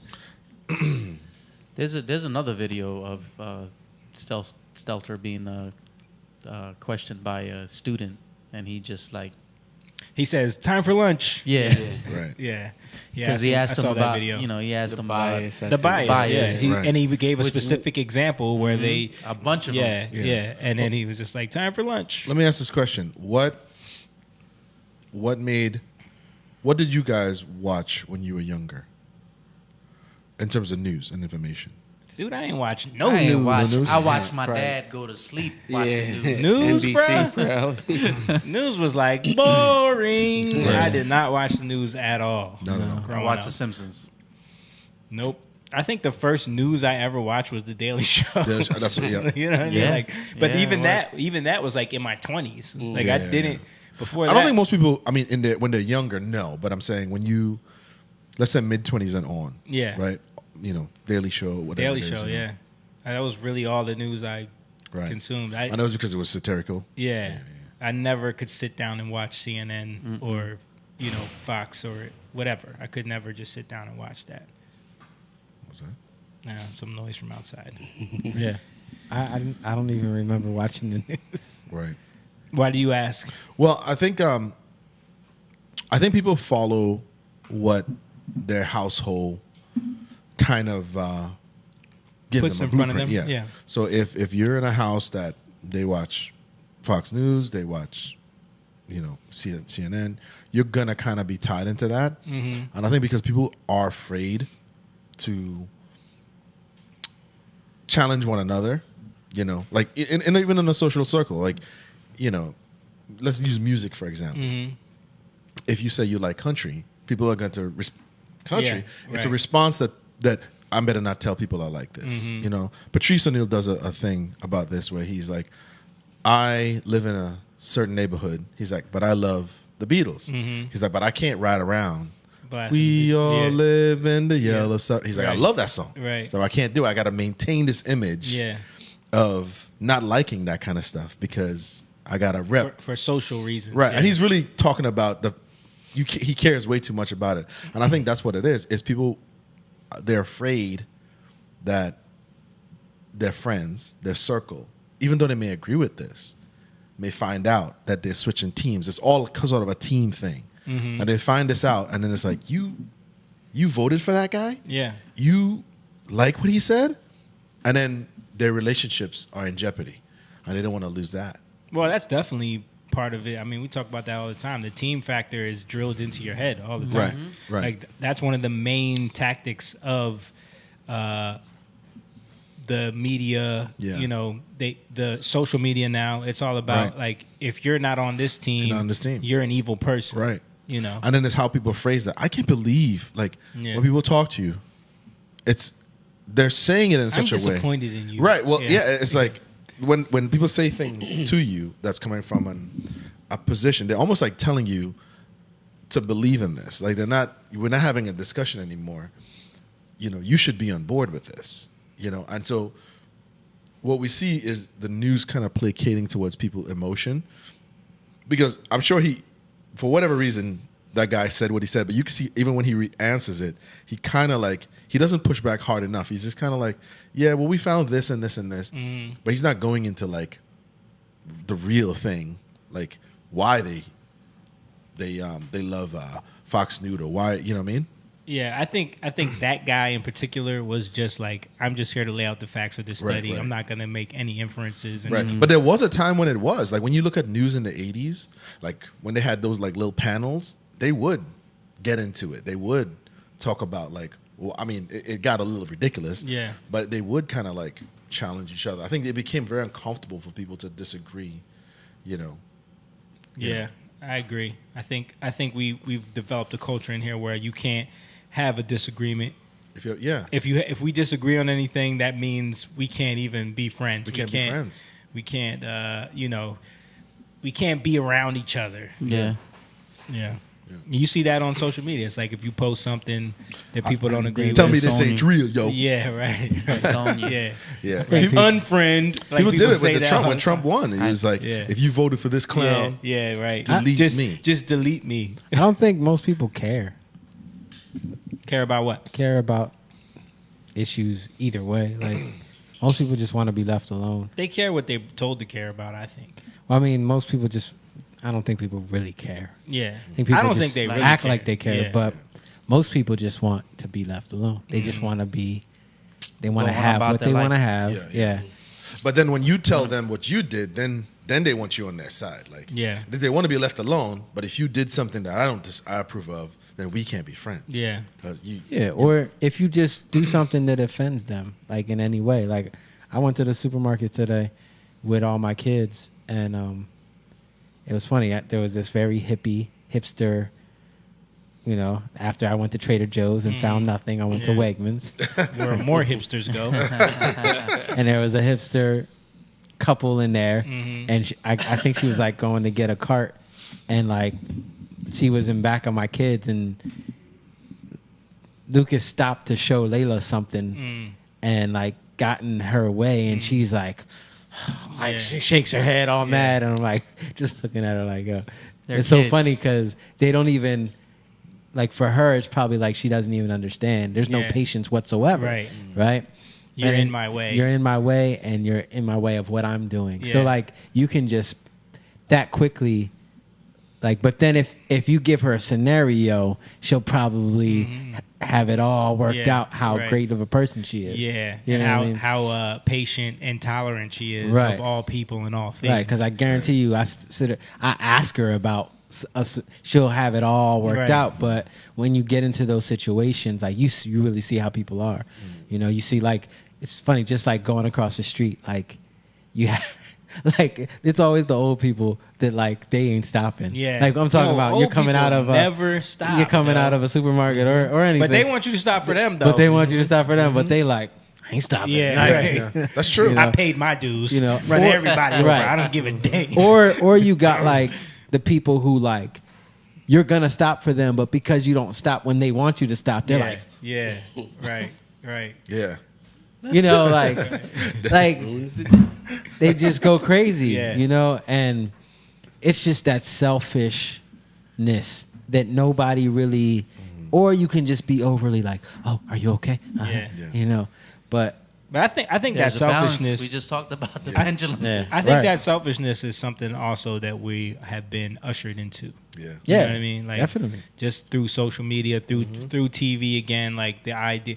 You know how many movies we talked about this before, like how many movies, and I still see them today, like where they paint the picture of kids as just annoying and a nuisance, and like having kids is just a burden on your Yeah. world. You know what I Yeah. mean? Baby's kid. It penetrates. Yeah. Yeah, not even just baby kids, just like regular shows, regular movies where it's like nobody has kids. They don't want to have kids. The one couple that does have kids is seen as super annoying. The mom that cares about being a good mother Right. is Imagery. like a crazy biatch who's over obsessive about everything and cares about gluten free this and gluten free that. Right, It's right. like the same way they do to men. You know, we were just Yeah, talking about like Yeah. the way that Imagery, you, yeah. the imagery that you put in people's heads where it's like, well, I don't want to be that, so I don't want to have kids. You know what I Yeah. mean? but Yeah. yeah, those are the caricatures. Yeah. Yeah. But they use those to make you say, well, I don't want to be seen as that. So, Right. you know, let me do the opposite of that. Right, and it's also what we can do or what you could do is when you do see behavior like that as your kids begin to mature, you can use that not to denigrate that person, but to point out that that's not a behavior you want to do. Yeah. Because what you're seeing is something you don't want to do, Mm-hmm. and use it as a teaching tool. Because then you could weaponize that too. She's a bee, and you Yeah. can, and now your kid. It's like the road rage situation, right? Like, if you drive around flipping off and cursing at everybody, what do you think that little person back there Yeah. is going to internalize? Then that's how they handle things. And then you read Bobby gets killed on 295 because he was mouthing off to the road. You know, so it's, Yeah. these things have a chain up event that it could be catastrophic. So if he responded like, "What the F? This is my Yeah, kid." right. I mean, he starts cursing her out. Right. He She's imprints a on victim. them. Yeah. This is how dad handles Right, things. You saw it with right. Jaden Smith when his dad slapped somebody That's on how stage. we do. That's how we do. This Yeah. dude's 150, Right. 120 pounds. Right. Who is he slapping? Yeah. But he imprints on them. So now his kids, maybe he won't do it now, but all of a sudden he's a teenager. Someone cuts him off. He's like, remember Yeah. the time dad checked this Yeah. lady? Let me go Let check. me do that. Now he doesn't realize that that lady's husband is over there. He's a cop, has a gun. He's dead. You know what I mean? So there's a lot of things you can do where I think it's how you handle things. did. But you use it as a tool. He's young, right? So you can't tell him. You know what I'm saying? I mean, they didn't even They didn't see it. They didn't even but if see he it. did, you could use it and say, hey, Yeah, always. Wait your turn. always. But yeah, they didn't see it. Right. So it was just like, for me, it was just something funny, But if they do see it, then it's like, oh, they'll say something. They always say something like, Right, oh, why right. did they do this? And I'm like, oh, some people Right. they're just impatient. Yeah. and it's just something you can learn from. right. Like, But how you handle that is what imprints on them, right. how they see it. Not and it can go the other way too, because I know for me, I've experienced that with my father. Like I'm somewhere, and I know Jamie can. I was just thinking about contest it to when he this. said it. Yeah, like it can be the opposite Yeah. effect. Like, What? because my dad would be like snapping on people. He was the type to snap and on people. Like, I'm sitting there like, remember the time he smacked the dude in the face in the parking lot and the dude ran over his foot? You remember that? yeah, You remember that? Yep. All right. Yeah. I don't know this side of him. Yeah. Instantly went bad, like Yeah. because it was one of them situations where he's with his kids. We I think like he pulled into a parking spot that somebody else thought they was gonna get first or something like that. So then like he pulled in real quick. We get out. We're going in the store, and the dude drives by, and he's like says something crazy to my dad. So Yeah. my dad goes up to the window like. He said something like, "Oh, you gonna talk like that in front of my kids?" Blah blah Yeah. blah. And the dude said something crazy again, so he just smacked the crap out of him, and the dude pulled off and then ran over his foot, and then then his ankle was messed up for a whole month. Yeah. Like, See that, boys? you know what I'm saying? Yeah. But that didn't imprint on us. I Right. never Yeah. said, you know what, I'm gonna do that. Yeah. Smacking motherfuckers. Yeah. I'm smacking people, everybody. right. Like, Who so want it doesn't. Yeah, but There's it does. always, it's, of course. But Yeah. it does. It does imprint. Yeah. But I think it can do the opposite. For Yeah. us, with my dad, it was always the opposite. Yeah. Like, Right. Not like- doing that. Well, you see, you had the collective, right? You had the collective of your dad fighting John's dad. Yeah. You had that. Yeah. So after a while, I mean, how old were you guys at that time? When he smacked the dude or when he fought my stepdad? Which one came first? Smacking the Smacking dude the dude. came Then first. John. Yeah. Okay. Yeah, that so was later. So you were what, 9, 10? Yeah, about 9, 10. Okay. So maybe you can't articulate it, but you're concluding that your dad's involved in a lot of these. You know what I mean? So it's Yeah, I mean, I always knew my dad. It's bravado. Like he liked to. He was a tough guy. Kind of. Yeah. You know what I mean? Yeah. Like he just always felt like he had something to prove. to say, You know what I yeah, mean? yeah. And I never wanted to Yeah. feel like that. I had the opposite with my dad. My dad was so calm. My dad didn't yeah, want your anything. dad used to make y'all be like, "Really, you're not gonna smack?" Them? But he explained y'all it to me. wanted though. him to smack somebody. Yeah. He explained it to me. He said, about when you have a family, you can't try to be a man or try to what you think is a man and endanger your children and your wife. Right. You know what I mean? Because if you get locked up, You what get does that locked do to up, your or you can family? get killed. Right. Yeah, or get killed. You know. Even worse. Yeah. So I mean, I just think it's like all these things they've happened through time in a Morian, right? But it's still a tool that can be used. Like even like when old people say these kids today, right? Y'all were the same way. yeah. The stuff you listened to and the stuff you did, like sometimes, like you said, like, you open the door for someone and they're older and they don't even say thank you, just walk Yeah. right on through. Yep. So, these are all things that happen, but I think it's how you use it. So you can't now be like, well, this person didn't say thank you. I'm not opening the door for nobody Right, else. right. Because Yeah. then they've changed you. Then Yeah. their action caused you to change. you know? But what you just said, I think that's what more than anything else. I think this, like in the time we're in, we might be learning that more than anything else, because and that's what I meant by like the Bill Maher's and all that. Like, I grew up in this, right, and I don't want to have any parts of that. Like, that's not the right attitude to have, right? That's just rebellion. So Yeah. exactly. So my dad, what he did, I can like at that point I probably was like, I don't want to be nothing like that, but I can understand why he did it, and I can understand where he came from. Like, there's That's more the crazy perspective. thing. Even as a young kid, like I could intellectually look at that and be like, I'm not going to react that way, but I understand why he did that. Yeah. You know what I mean? Yeah. Like even as a kid, I understood that. And that comes with a level of respect, Mm-hmm. right, and honor. Yeah. Because then you don't just throw everything out. Like, you Right. don't just because my dad might have took it too far doesn't mean He's a that terrible person. something that or that his rules and his values yeah. are just off. No. Yeah. His principles, yeah. Yeah, his principles, like, there's a reason why I did it. Okay, but let's work that out. Yeah. And the stuff he's taught us, right? I can't now. Everything he taught me, he did something. Now I'm Right. just throwing Yeah. everything out. No, That's true. It's And- just like we knew our dad had an issue with women. Like he loved women. Like he just had lots of women. Yeah. But that didn't negate all of the things that he taught us and gave us. Right. Like we knew and it didn't affect us to feel like we had to be that we way had either. right, exactly. Or live up And he to didn't. that. He didn't. From what I know of him, he didn't try to set that up as a template for you guys to be. It could have just been a part of who he was as a fallen man, but not never imprinted like this is how you do it, son. No, he never did that to us, and I think honestly he didn't want that for us. Yeah.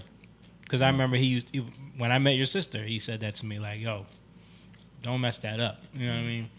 And he used to always say this thing to me that I thought was kind of ridiculous, but also it summed him up too. Because he'd be like, "Yeah, I'm God's son, man. I'm one of his bad ones, but I'm still God's son." Yeah.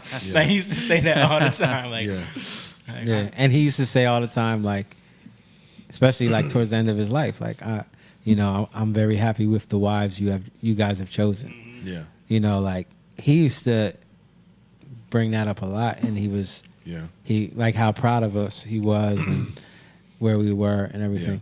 Yeah. So, like He said that to me too, but that was before.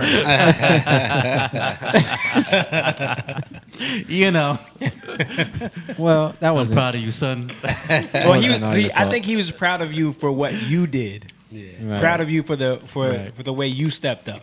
Right. I think that's what he meant. That's what he meant. Yeah, You know because what I mean? I don't think he knew. He didn't know her like that. He, he knew Leslie. He knew. Yeah. Yeah. Yeah, he didn't know Juanita enough to really. And then I came along and told him, "You broke it, you bought it."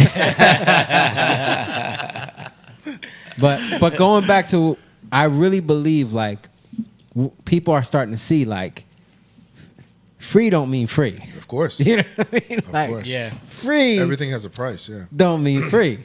Like anything free, you better question why it's for free. Yeah. What is this? You know? Where's the catch? Yeah. I had to deal with that when, of course, when Obama came on the scene, the fact that he was black, wanting to be the first black president, all of that stuff, but also free healthcare, the end of the war. I was attached to a lot of ideas because I didn't do any research to understand how things are work. I just heard free. Yep. I just heard, and I don't want to pay healthcare anymore. So to me, that was enough right there. And he's black, and he wants to end the war. Yeah. This is good. And there wasn't a lot of information like there was. We didn't have I feel access. like it was. We didn't have- but we didn't know. We didn't know how. Was Not there? the access. We didn't care. There was access back then. Yeah. 2008. 2008. I- you talking I- about. Dude, it was there. We were focused on Yeah, other things. right. We were just coming you was off- still we in the were white coming off man. of No, MTV. you was still dressed in like the- Cuban. Call me Cuban Pete. Yeah, he was Cuban James. So you wasn't thinking about let me go on this YouTube wormhole. Like, I didn't know it existed. You got caught up in the hype. I was. I know yeah, I did. Yeah, I remember. I got caught up we in were that. we were starting to like around that time we were starting to look into a lot of stuff on the internet. Well, the conservative, my dad listened to a lot of that. So Yeah. it just sounded like because they didn't really go deep into his policies. It was a lot to do with he's Muslim. Yeah, right. So it was a lot Yeah. of those tropes that And you could easily Yeah. brush that off as like, oh, they just hate it. 'cause That's it's a exactly what I black did. dude. And I did the same thing when I would hear Fox News talk about Obama. It was just like, oh, this is some racist stuff. You know because what I mean? again, Yeah. but they were speaking to a crowd that needed that to be true. Mm-hmm. And for us, it sounded familiar to get out of here. Right, we sounded like that, so we immediately correlated it too. Yeah, you know what I mean. Look at this Muslim. So I don't want to He's hear probably nothing. Muslim. And look at him. His Right. name's Obama Hussein Obama. Which is probably what- Muslim. which is probably what the left did a great job Yeah. of Framing that, yeah. because most of the satirical aspect of that came from the Daily Show, Jimmy Kimmel, Yeah. those were really the two, Yeah. that really went out to his rallies and spoke to people, Yeah. and it made them look stupid. So you didn't, aside from maybe your political aspiration, but you didn't want to be attached to that. You don't want to be attached to that because it seems. You talking about Trump now? No, Obama. Obama. Oh, Yeah, okay. the early stage of falling in love with somebody or the imagery of somebody, like, wow, I like this guy. Yeah. And it's something he's gonna give to me You too. liked him because he was so smooth, man. That Yeah. dude is cool, charismatic. Yeah. You know that too. He's he talks I thought talks cool. I think like there's also this element of people want to see history happen in front of them. Sure. Yeah. People want to experience like history. You know what I'm saying? Like because you grow up and you hear about Jackie Robinson, you hear about the first black this, the first black. Yeah. So Michael Jordan, like yeah. the stuff. So you want it. You're like, this is an opportunity for me to experience And it was historical. And to tell my grandkids, yeah, I remember when the first black president. So I think that is what takes over a lot of people's emotions with it too. Like none of us knew what Obama stood for. We didn't care. It was just like, I'm going to be able to say I witnessed the first black president. You know what I mean? Yeah. And his slogan was "Yes, we can." Right? Was Yeah. that 08? Yes. Yes, we Yeah, can. yes, we can. Yeah. Yes, we can And, bomb and to be children. fair, he was a way better linguist than George Bush. Oh, yeah. You know, so from the educational standpoint, like Yeah. now George Bush he's hugging Michelle, they're feeding each other candy. That's the other thing is like you went from George Bush, fool me once. Right. Fool me once.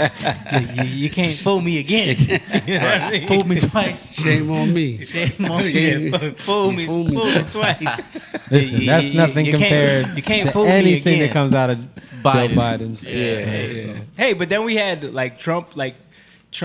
You got to be honest. Like Trump is listening to that dude talk was hilarious Yeah, because yeah. his mannerisms, the way he said things, like. Well, he wasn't a politician, He, so he flowed. Like I remember watching somebody like in his circle who prepared him. Yeah. He would have something in stone, Yeah. and then he would just rip. Screw that. He would do 2-3 sentences. You're not telling he him to said, do anything. and then he just flows.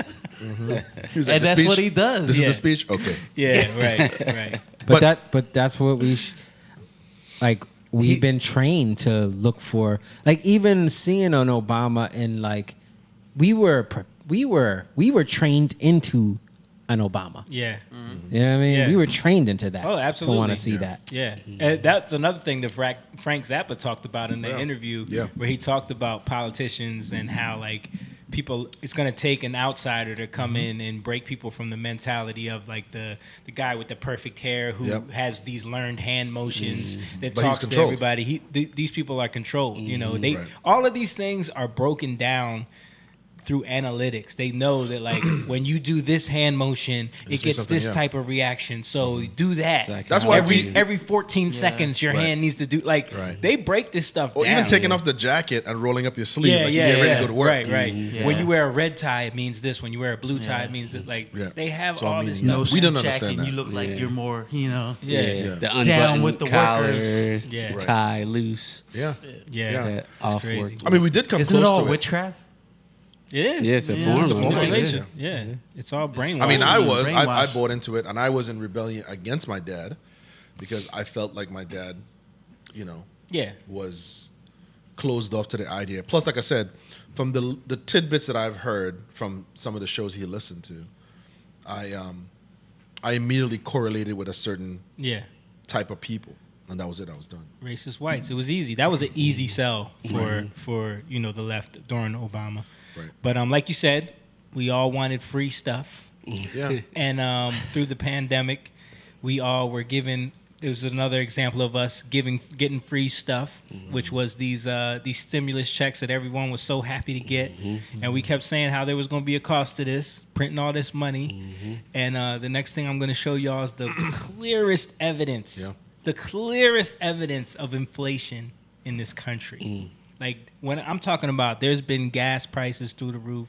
There's been, you go to the supermarket, beef is incredibly sky high. Right. You can't get laundry detergent. There's so many things that are sky high. And I just want to add to this. Across the What people are reporting is profits Yeah. for corporations. Yeah, It is like an all-time. they're making so much money. Especially the So ones they're that you they hate. know people are expecting inflation, so they're just they're jumping the gun on it because they know they're going to get it. They're actually, some of them are actually cutting hours Right. to maintain a certain factory Yeah. Yeah. standard in terms of the amount of employees so they can qualify for this, meanwhile raising their prices higher. Yeah. But their work is willing to come back, which is not really important. But anyway, go ahead. But anyway, so yeah, your sister is dealing with that right now. But this this right here was when I saw this going viral on Twitter. This is when I knew that inflation was here for real. This is a serious problem. Hold up, it's not up yet. Here it is. Bam. Dang. Bam. Now you talking about the Arizona the green unmovable tea. price. The unmovable price of the On the 99 can. cent Arizona iced tea. I used This to get those thing all the time. has been 99 cents since 1864. You could never pay more than 99 cents for an Arizona iced tea. It was imprinted on the can, man. That's what I used to get, when we would do our thing Bro. at your dad's apartment. We and then have- we would go to the 7-Eleven. Listen. The Bahamamometers. Bahamamometer. That's what I used to get all the time. Bro, through Yeah. all of our broke college days, no money, what was the better deal than getting a tall Arizona iced tea for 99 cents? It did not exist. And you knew no matter what decade it was, 1980, 90, 2001, you go got in a there, dollar. it's going to be 99 cents.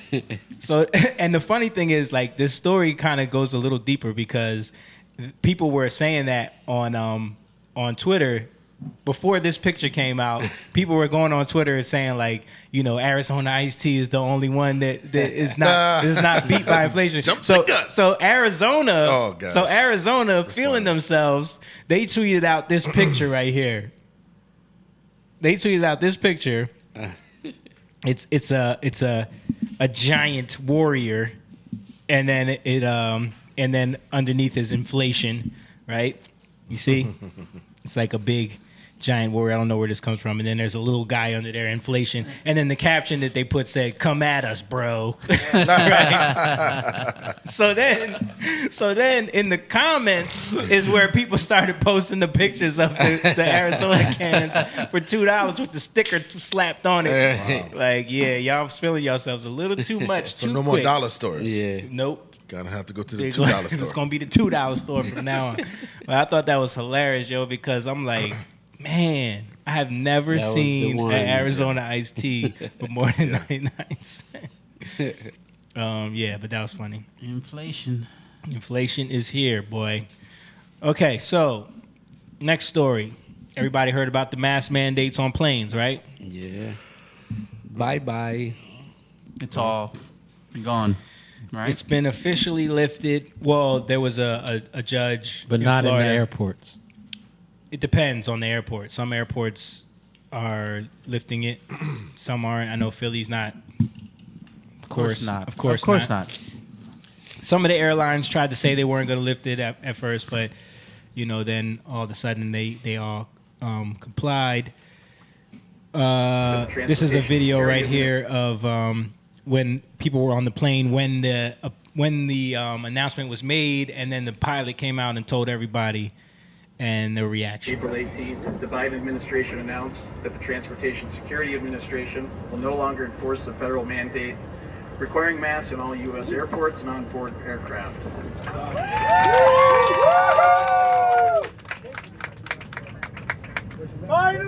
Effective immediately, masks are optional for all airport employees, crew members, and customers inside U.S. airports and on-board aircraft. April 8th.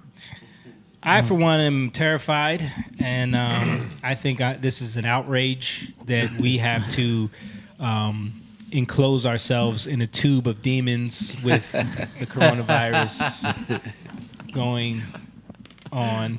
Yeah. But the thing is, you can still wear it if you want. Nah, that's what I'm saying. I'm just joking. But no, I mean, did that sound like a reaction of a bunch of people that just want to wear their masks everywhere? Should have been like that.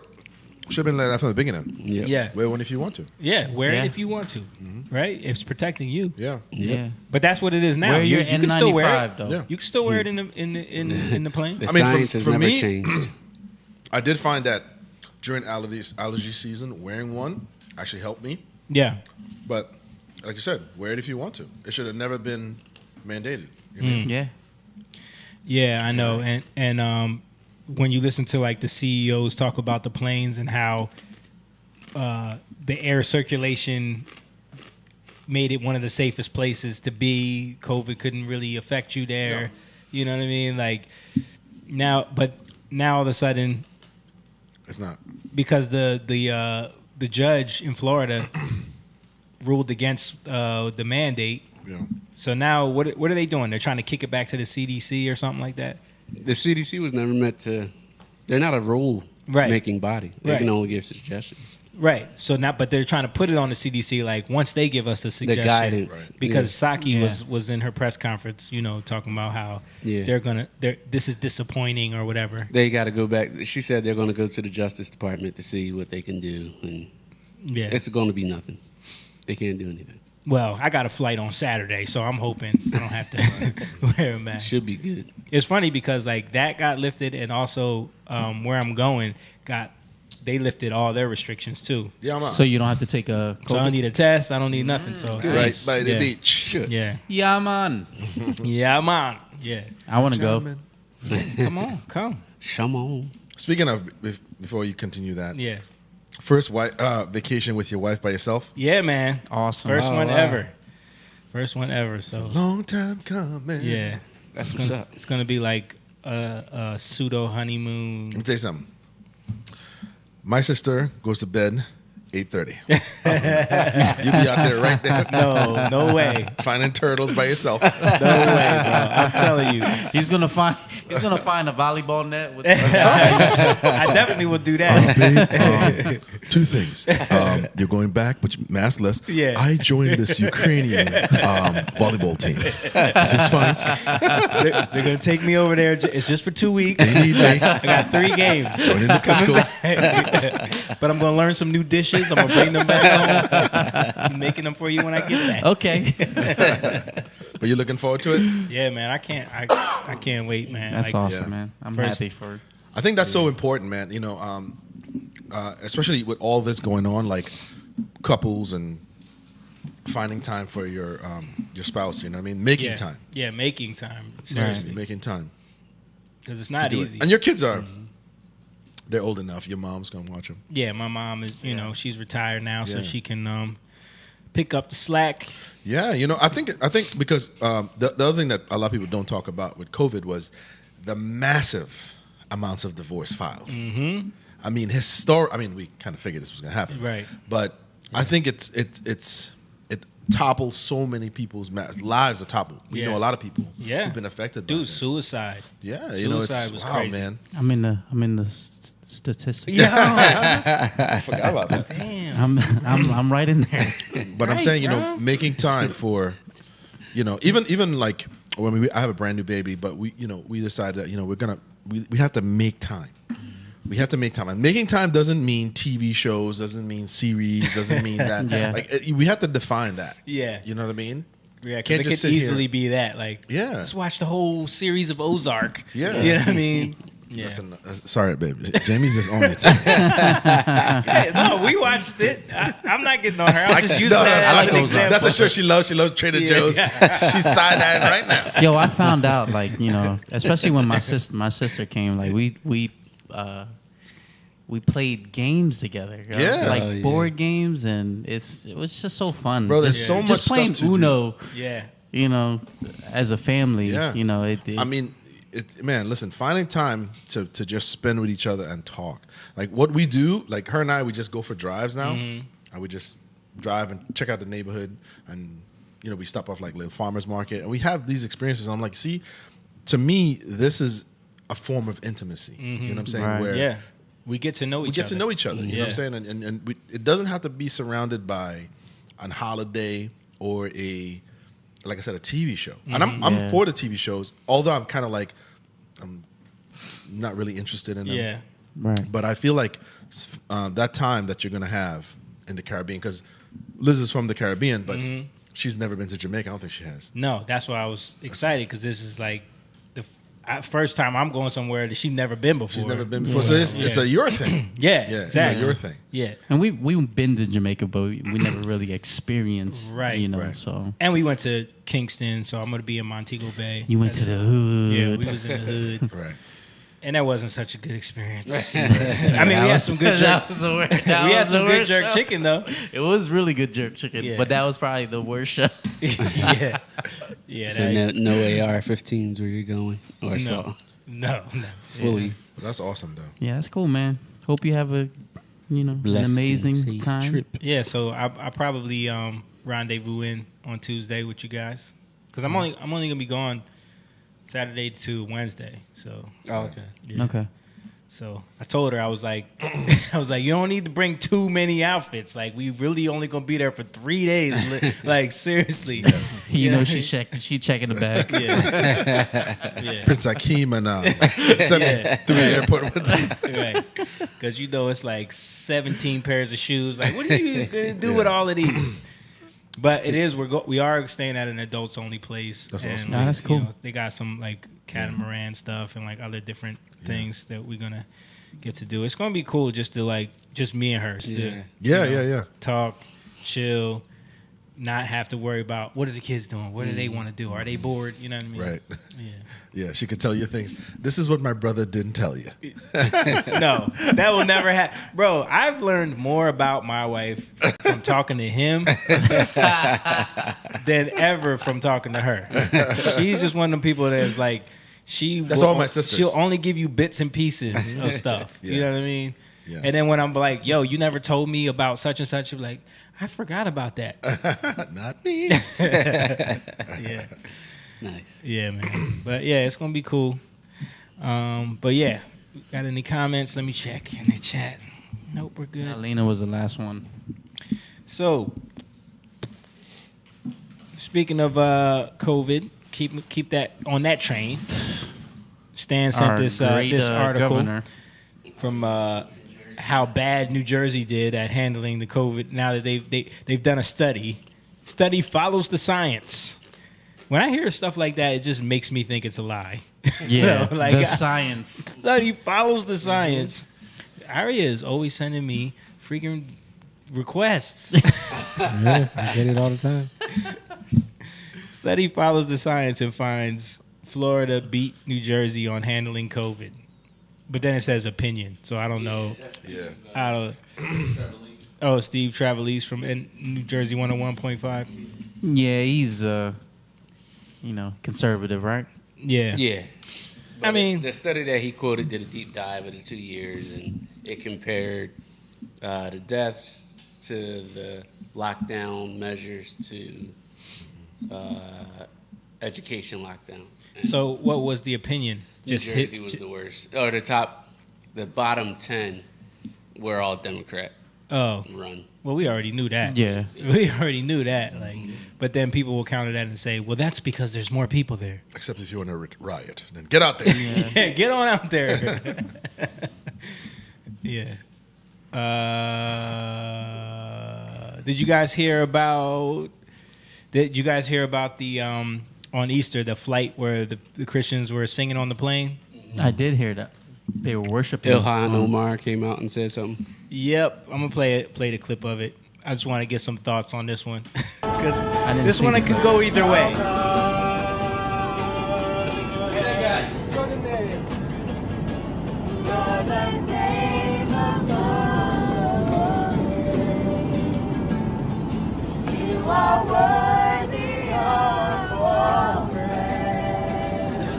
That dude was salty. Like, get me off this plane. So, first of all, this is before they dropped the mandates. Where was all the masks? Did y'all notice that? Yeah, you're right. I think it was like an international flight. It was, but still. I don't know. Look, Great Britain, they lifted all the. So maybe. But this flight was coming from Ukraine, from what I heard. Gotcha. Yeah, but how do y'all feel about that situation?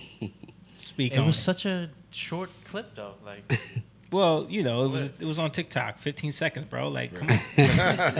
He's like, where's the concert? I don't know. I need You want- you want- more. you I want- needed more so I can see. Like, what do you want? I want y'all to pick. Like, if y'all were on a plane and this was going on, what are your thoughts? What I do you would be think? worshiping What do you with think them. about that happening on a plane when you're on the Man, plane? I would be worshiping with them. Yeah. That's what I would do. I don't care. You know, You talking about me personally, or you talking about like? you, Am I gonna do that? It depends on the. Do you think that Christians should be doing that on planes? I mean, if they want to, I don't think it's like you have to. Like, Right. it's not something you should be doing. I want to think- see like what sparked. Yeah, it, yeah. or- Did You know they what I'm saying? talk Like, about all, it? Like, all you show is did he make an Well, announcement I'm like, saying, "Hey, I'm we're going to saying play just, this Christian just music"? from the okay. These the guys worship- put their the worship political. leader. You're Yeah, like, oh. let's be honest. If y'all were on a plane Yeah. and some random dude start busting out a song in the middle of the plane, and you're just trying to chill on your flight, you would be like, "Yo, what is happening?" I would hope that he would say something like, "Hey, we're going to go into something. Does Yeah. anybody mind?" Right. Or I mean, can it we- depends, because if the majority of people on the flight are like, because you see that a lot. Like, if there's a majority of people, they're like, If the whole flight The is like you're congregation. talking about like the people that did the Disney flight where The Lion like King it was thing. They did all the the Lion Lion King. King people were on yeah, there. if there's a lot of people right that yeah. are, yeah. Of course, like something like that. You'd be And like, that's what that looked they're- like too. There were a they're lot in of on it. people who were. it might have just been a lot of Christians on there that knew Yeah. the song. That And were then the singing. salty Yeah. dude was Might have just been one dude And that then grabbed one his salty guitar dude thing and that's just like- started. Right. Well, I know the backstory, so Okay, so Oh, you're I don't you're know. coming Yeah. from it knowing a whole backstory. all right, But I'm saying, because the backstory matters. yeah, Yeah, but I didn't know it. if you're just on the flight and there's no backstory to you, you might be looking at it like, "Yo, shut the hell up." Yeah, yeah. Or what if it's Yo, I had a 3 a.m. lobby call, bro. Yeah. Like, yo, get out of here, man. or what if it's a Muslim or And that's what. Right. Well, see, that's why Ilhan Omar posted this and said, Yeah. if this was me and my family doing a prayer on the plane, it would go a lot different, right? she hasn't seen certain things. But yeah, would that happen? I mean, Probably not. no, that wouldn't happen. I think more people would be annoyed if they didn't know the backstory. Yeah. I think the video got as many views as it did because it's so easy to trash Christians, basically. Like Yeah. Christians are the easiest group to just Easiest. trash. Yeah. You're allowed to make Yeah. fun of them. You're allowed to disregard them. You're like they Yeah. don't matter because it was on East. This was Easter Sunday. Right. People are on a flight on Easter. It's the day that we celebrate the resurrection of Jesus, the figure that we, base our whole belief around. And so you can kind of understand why people would be wanting to sing, Yeah, on, yeah, you know what I yeah. mean? But, I'm just thinking about the people on the plane that don't want to hear that. Is it the best move to be like, you know what I mean? Right. Just Busting busting out out in in the song. song. on the Well, plane. I know they asked, I know they asked, and Yeah, the backstory is that they let the flight attendant know that they had just came from Ukraine. They were doing some missionary work there, or Yeah. feeding people over there or Yeah. something. Yeah. So they were on their way back from Ukraine. They were feeling the spirit. It was Easter, and they Yeah. talked to the flight attendant, told them the situation. She said, "Yeah, we'd love to hear you guys do a song." Yeah. Sounds- Now, sounds was like that a nice backstory Christian. posted to this clip, or is it just a clip of somebody? It's just a clip someone See, now posted. that- yeah. yeah. And- Not only that, she asked, She asked the pilot, and he announced it over the thing. they announced So- it. Right. The And it whole was the like- whole plane cheered that they were going to do a song. So Then there they you did go. the song. The whole plane applauded, and it was Except for fine. that guy. I was gonna say, except the one guy. Except for that one guy. Except for song. Grumpy, Yo, that dude Grumpy Magoo. Where's Play he it at? again. Let's just go to look. And you know why he's grumpy though? Because he's right next to the dude with the guitar. It's always the one that like the dude singing right in his face, so he don't want to just. He don't know how to react to that. He's just like, "What do I do? Oh gosh." But yeah, like, Yeah, see, there's a bunch of them. They're all into it. but there was, like Jake was saying, there was a whole crew of people on that flight anyway that are from this one Sure, sure. organization. So Right. I get it. But yeah, and why is it okay for the Lion King video to go viral? Because And- it's and then- Disney. Yeah, And it's popular. right. So what you're saying is, if it's a song that everybody likes, Yes. then it's okay. Yes. If they're grooming people, then Yes. it's okay. Because there was another clip that went viral of Kanye's Sunday service choir doing Jesus Walks on a flight. Remember? That went viral too, and everyone loved that. Right. Because it was a hit. That's Christian. It's a Actually, hit. it sounded good too. It sounds good. So what you're saying is, if this sounded a little bit better. I think Yeah. Yeah. We know what church. That So ain't no you- Baptist church. It's no nice. It's no nice. No, I'm not. No, what I'm So what saying you're saying is, is, if this had a little more swagger to it, yeah, because People might have- people who don't care about Right. what they're saying, Yeah. are going to like the how it sounds. can That's all y'all- I'm saying. Can you even make out what song this is? No. Yeah, our God, isn't it? How good is our God? How great is our God? How great is our God? Okay. Whatever that song is. Yeah. I don't know, but I think Well, you guys might- travel a lot. Yeah, we travel a You lot. guys travel a lot. So what if on your flight a non-Christian person did this? It would be annoying as hell.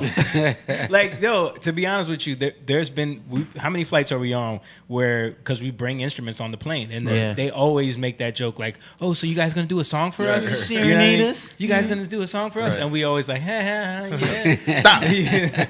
Stop. But if they really asked us to do a song, then Yeah. it would Would be you? like, I don't think I would, man. Yeah. Because it's like, not everybody wants to hear that. You know what I mean? Right. Right. Like it's like you're interrupting everyone's Right. Because personal they can't go space. anywhere. They can't go anywhere. Yeah, yeah. They're forced to listen to you. It's like Some- the preachers on the street, right?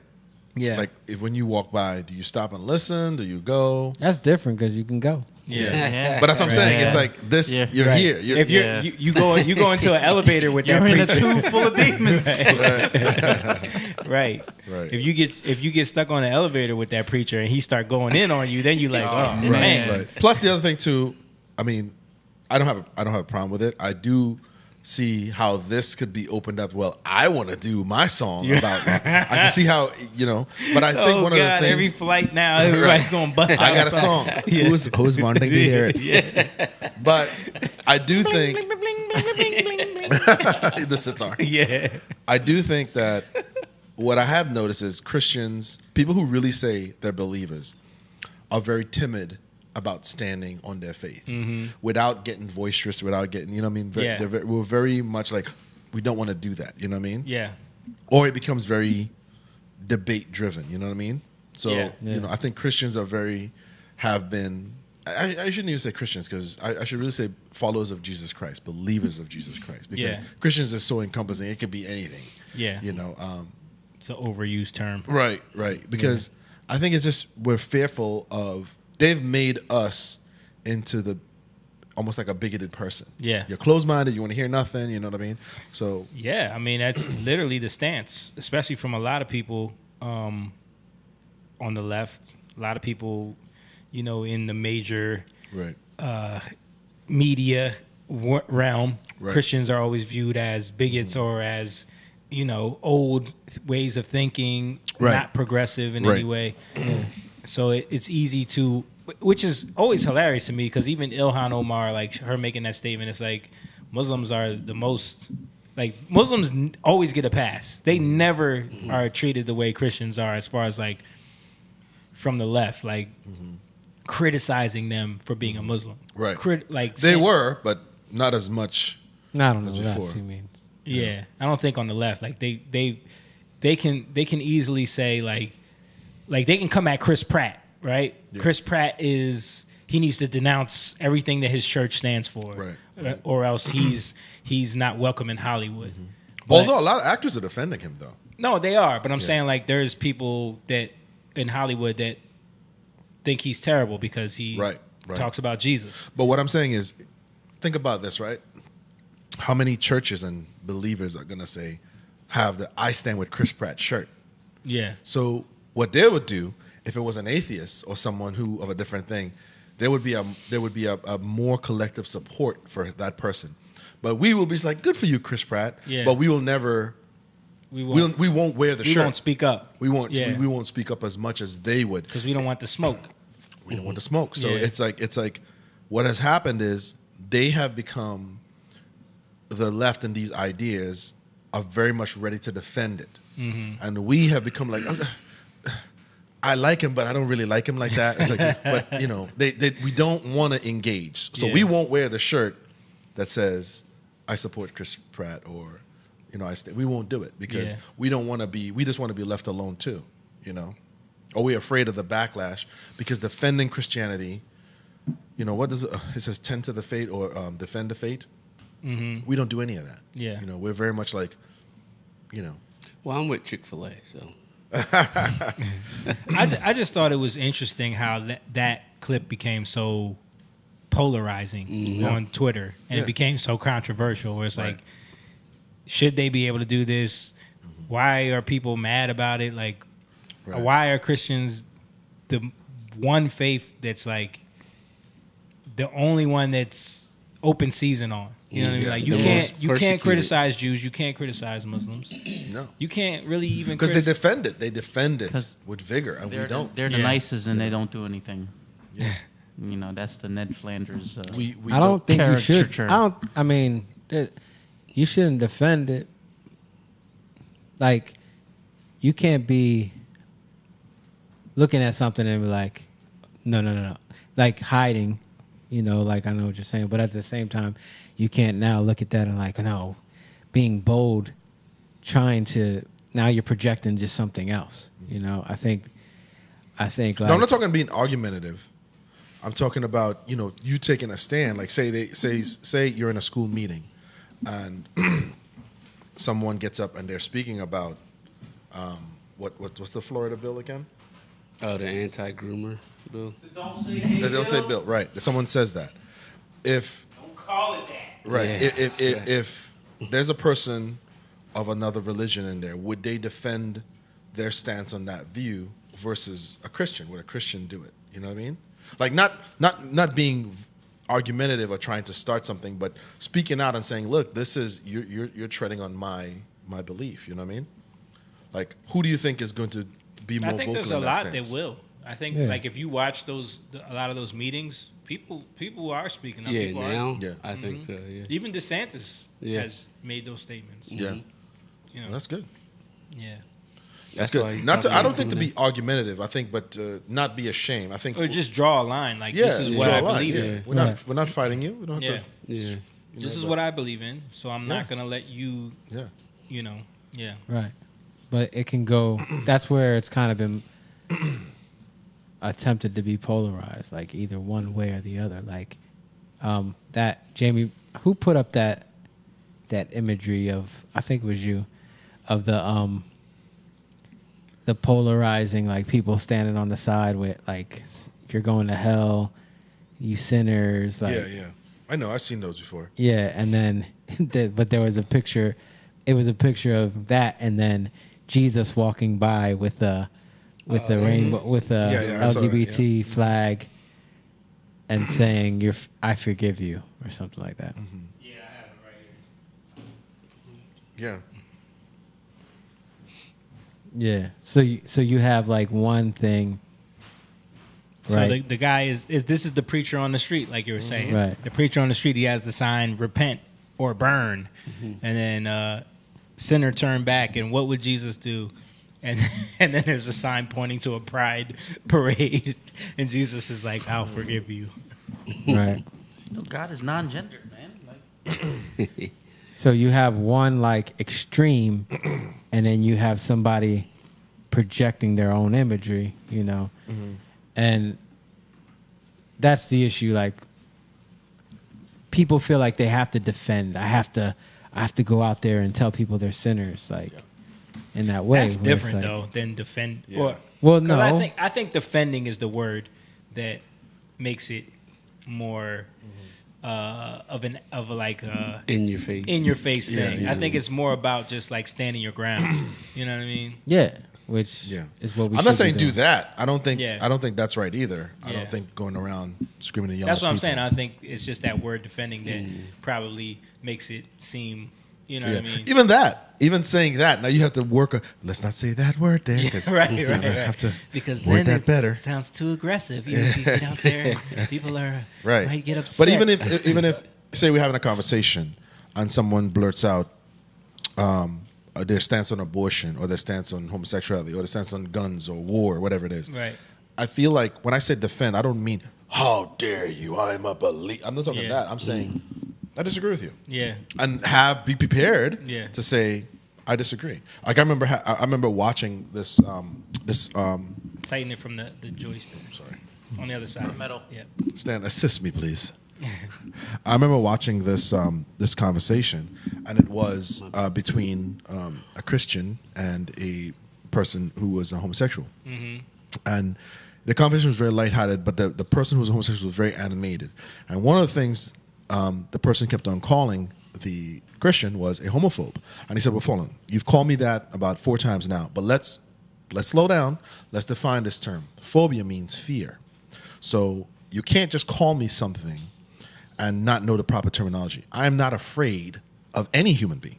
I don't have a fear of homosexual, but I have a belief system, and I don't want you projecting on me." And I like that he did that. He didn't argue with her. He didn't try to call her a name. He didn't do anything. He just said, "Listen, let's define that term that you're using because you're calling me that, and let's bring this." And I think, to me, in that way, that's what I mean by defend. He said, "Listen, you're going this way because you're trying to paint me as a certain thing. I'm just telling you I disagree with that, but here's why. But you're not even giving me the chance to explain this to you. You already made up your mind, and you're trying to get the public," because the crowd was cheering her, and he's like, "I don't care what they, I didn't come here for that purpose."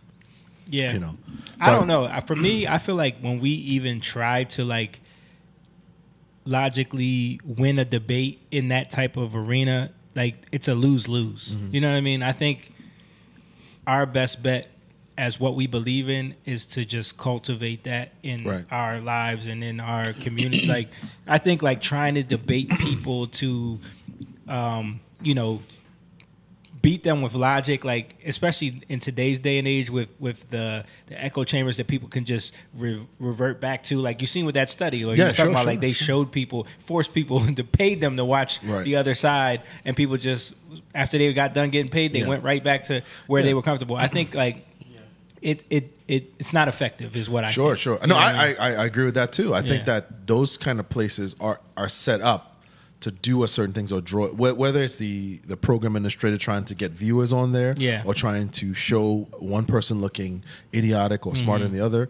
But what I mean is, I use that example because I liked how he handled that. But I'm saying in each of our personal life, if someone says something, you know what I mean, yeah. where to be able to push back. You guys told me about being on a tour with a gentleman that was a member, and him and you were talking about some sort of religious aspect, and him and Jake, right? So I'm saying in that moment, somebody's saying something. You can do 2 things. You can leave it alone. Shadrach and Abednego. You can leave it alone. You can leave it alone, or you could challenge them, but do it with love, where you, because some people they'll just say whatever they want. You know what I mean? And I think over time, a lot of Christians, we've just kind of like, leave that alone. You know what I mean? I'm not saying full out brawl and break out the Bible to do scripture. I'm just saying the pushback, if you could do that, even at the dinner table, push back and say, well, why do you feel that way? Explain it to me. Like you and I say, when Elise comes to you and says she wants Jordans, Elise has never seen Jordan. I'm just using that as an example. Yeah. Your thing is not say you ain't getting no expensive ass shoes. Yeah. Just say, well, tell me why you like it. You better get a job. Now you let her, by you using the tool to make her think and say, well, why do you like it? Yeah. Why do you want that? Why do you want that? Tell me why you want Jordan. Explain it she to doesn't me. know who Michael Jordan is. Who's Michael Jordan? Who's Michael Jordan? Tell me. Tell me one of his stats. Instead of you shutting her off and saying, you ain't getting that. Yeah. You know what I mean? Right. So a lot of times it's in that moment where I feel like if people can like defend, but use love to do it, maybe you don't win. Maybe they're not be like, oh my God, James, I didn't think that. Yeah. But maybe they walk away realizing that, oh wow.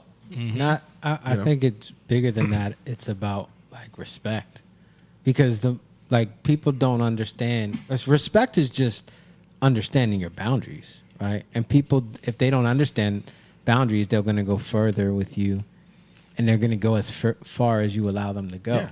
But you have to establish a form of respect with them too. Like they can't just tell you anything. You can't just say anything. You're not doing it to be like, well, listen what I think. But just like you said, okay, respect. That's good. But we have to respect. We can have the dialogue, but well, that's what I mean. Like people don't you can have a talk with somebody, but their understanding of respect, it might be different than yours. So so it's really about like you standing your ground, because people are going to take as much as they can take. You know, they don't know. Like, people see stuff and they react. They do the same thing because they saw somebody else do it. I just had that experience with my wife's cousin. She came in the house and she's talking about the whole don't say gay thing. And because she lives in Florida and she's like coming at it from like gay. And the thing is, like, she goes to church. Like, she's a Christian. And I'm like, hold up. Do you even know what the bill's about? You know? Yeah, that's what I'm saying. Like, Didn't read it. Yeah. I Slowing guarantee it you down, she didn't read it. not to argue with her, Right.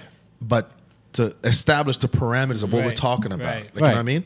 So, and what happens is because she's coming in like with this arrogance, right? But then she doesn't understand. So, like, I don't want to even, I'm just saying, like, you don't go there because now you're stepping out where you're trying to say something that you really don't understand. And I started speaking about, it's really about family, you know, and then it's like she don't have anything else to say. And she knows, like, with me, I'm going to step in. Yeah. And that's what I mean with respect, because people think they can say whatever they want. Yes. Yeah. I'm not going to let you say whatever you want. Right. Now, you can say whatever you want, but I'll challenge you on That's it, what I mean. You know? Right. Yeah. That's what I'm saying. I'm saying challenge in the sense of, you know, you're saying something, but let's go deeper into that. Tell Yeah. me why. No, I agree. I agree. It's with on you. You're saying something to me.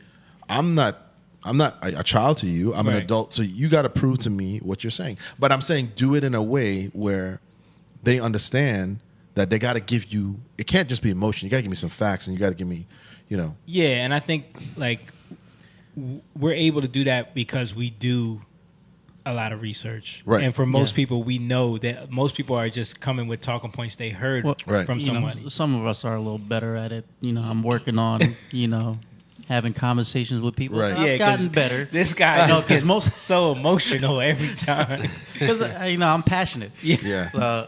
But you'll find out, though, like most of the time with most people, they're all in their feelings about No, stuff. me too. And they I was don't one of know. them. They Yeah. don't know I actually exactly. learned. I was telling you this. I actually learned how to do, and I'm not some big research guy, but I learned how to understand what I'm talking about through an atheist by having these discussions, because I was just repeating what was said to me by a really fired up preacher. You know what I mean? These are things that I've heard. So my rebuttal to him was sermon based. He's not listening to me. Yeah. You know what I mean? Until I did the research, found out, Charles Darwin was a theologist. He never was a scientist. Yeah. He married his cousin. He was angry that his child died. You know what I mean? There was a lot of confusion in this man's life. Okay, the original name of the book wasn't Evolution. It was called Evolution, the Preservation of the Favorable Race and the Fight for Survival. They took that out because it clearly says it right there, preservation of favored races, because they were trying to explain why black people and darker people are at the bottom and whites were at the top. So they took that out because they were going in a certain direction. Right. So he was the one. He's like, you're trying to preach to me, you know, and it is true. Yeah. So I was like, okay, duly noted. So I think if in that point when someone says to me, we talk about evolution, when we start looking into facts, like Ken Hovind said, a lot of these bones that were found were miles apart. See, I'm going from the sermon perspective. Right. I'm not going from the fact of what that is. They found a bone here. They the tailbone over there, a shoulder bone 5 miles away, and they made a man. Right. Explain that. You that's your proof. Explain it to me. You know what I mean? And we go from there, but without arguing and shouting at each other. And I think that sometimes. And you're talking about like missing links and Right. yeah, because you didn't really explain that. So. I'm talking about the him and I were talking about Evolution. the missing links that were found. Homo sapiens, anthropoids, all of these other things, and he was coming in from strictly based on that. Right. Now he was giving me his facts. I was just coming from the sermon-based perspective. You know what I Right. mean? So then when I started getting into Kent Hovind and realizing, wow, they took this, they took a bone from a pig, a bone from this, a bone, and a lot of times what I didn't realize was arguing that I had to go back and actually do some research myself. There was a lot of funding just like now, there's a lot of funding towards research to prove COVID this or COVID that. Back then, there was a lot of funding given to Jamie the explorer, Right. Jake the Go discover some whatever. dinosaurs. Go discover, and, Yeah. and you'll get funding for this. And, Yeah. and we're off in Indonesia finding bones, but we got to come back with Right, something. We come right. back with. To justify your grant. Yeah. So when I started doing the research on that, and I realized, oh, Yeah, me and you had talked about this before about like how that wave of Christianity kind of took hold after all the charismatic preachers were starting to look Yeah. like fools because they would just come with nothing but the Bible says and the Lord, and so the atheists would just dismantle that with like, but I don't believe in that. Right. You know what I mean? And Right. they had no rebuttal. Right. So then you had like the Kent Hovens, Yeah, and Kent like, Ham. and yeah, Kent, and they started coming with the debate style, Right, because the they more would- apologetics. Yeah, exactly, because they had Stratter and they would defend, and Ken Hovind would come in. I'm sorry, I have to explain this, right? So Ken Hovind would do this, and he would say, "Okay, fine, you're telling me this is 5 million years old. What's a tire and a hammer doing here?" right. You know what I mean? But from the standpoint of "Thou saith the Lord," Yeah, yeah. you're going to lose the crowd. But he's pointing out, like, listen, this is 5,000 years, and this is 100 years ago. Right. Well, what we got? So those are the kind of things that I learned. I think that when I say defend the faith, I don't mean going around being a rabble rouser. Yeah. I mean, you said this thing, like he said his, is that your cousin? Your His wife's cousin. Wife's cousin. She said something. She's in his home. He has Right. every right to say, hey, listen, explain this to me. Right. Because Have you read it? Yeah, you don't know what that is. right. Yeah. Because here's the thing. Maybe she's saying that to Leslie, but you don't know if Jake's not home. She could be saying that around Jake's kids. Mm-hmm. You know what I mean? And she's planting seeds.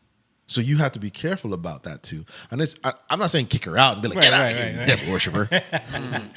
You know? Right, But right. I think going from the standpoint of understanding how to contend and how to defend the faith in the sense of, let's have a dialogue. Have about some it. conversation. Yeah. You know, my dad used to get really emotional. You saw it. Yeah. You know? Yeah.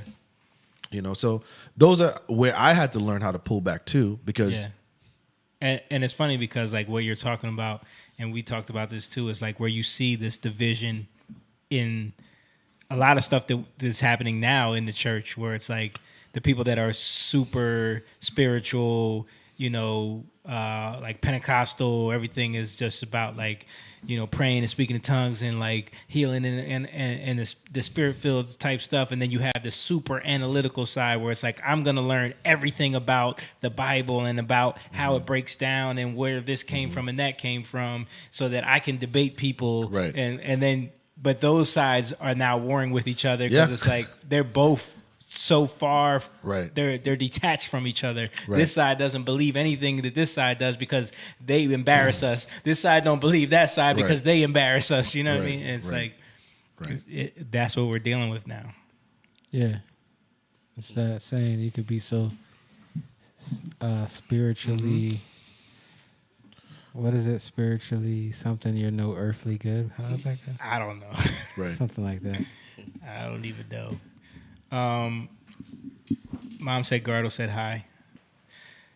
All right, let's move on, y'all. I want to show this real quick, just because like we talked about this on here a while, but we lost another one in the fight, guys. We lost another one in the fight. Bring this up, Rach. DuckDuckGo CEO Gabriel Weinberg has announced that the search engine will begin purging all independent media outlets from its platform and will replace them with trusted, quote unquote, mainstream media outlets instead. Checks in the mail. No. You go down on purpose. I gotta tell you what delete. to do. So Got to get off. now DuckDuckGo, Go. I've already took it off my phone. Damn. There's a new I did one not now. know that. Yeah, they put out a statement a few weeks ago talking about censoring misinformation, and I was like, they going in the wrong direction. There's a browser called Brave now Bree. that I got on my phone. That's the new like uncensored. See what you want. The end So- of the Aren't you story. afraid that those things are popping up like as some sort as of a way to like. It could be. It could be. Yeah. It could be. That But totally you got to could be. get off of it. Once they But once tell they you reveal who they are, yeah, I you can't gotta- support them you gotta- anymore. You know what I mean? Yeah, Like, it's just like Disney. Like, Yeah. all right, Yeah. All All right. right. All right. Yeah. not paying for that app. Yeah. anymore. Now that I know. yeah. It's only a matter of time with corporate interests, man.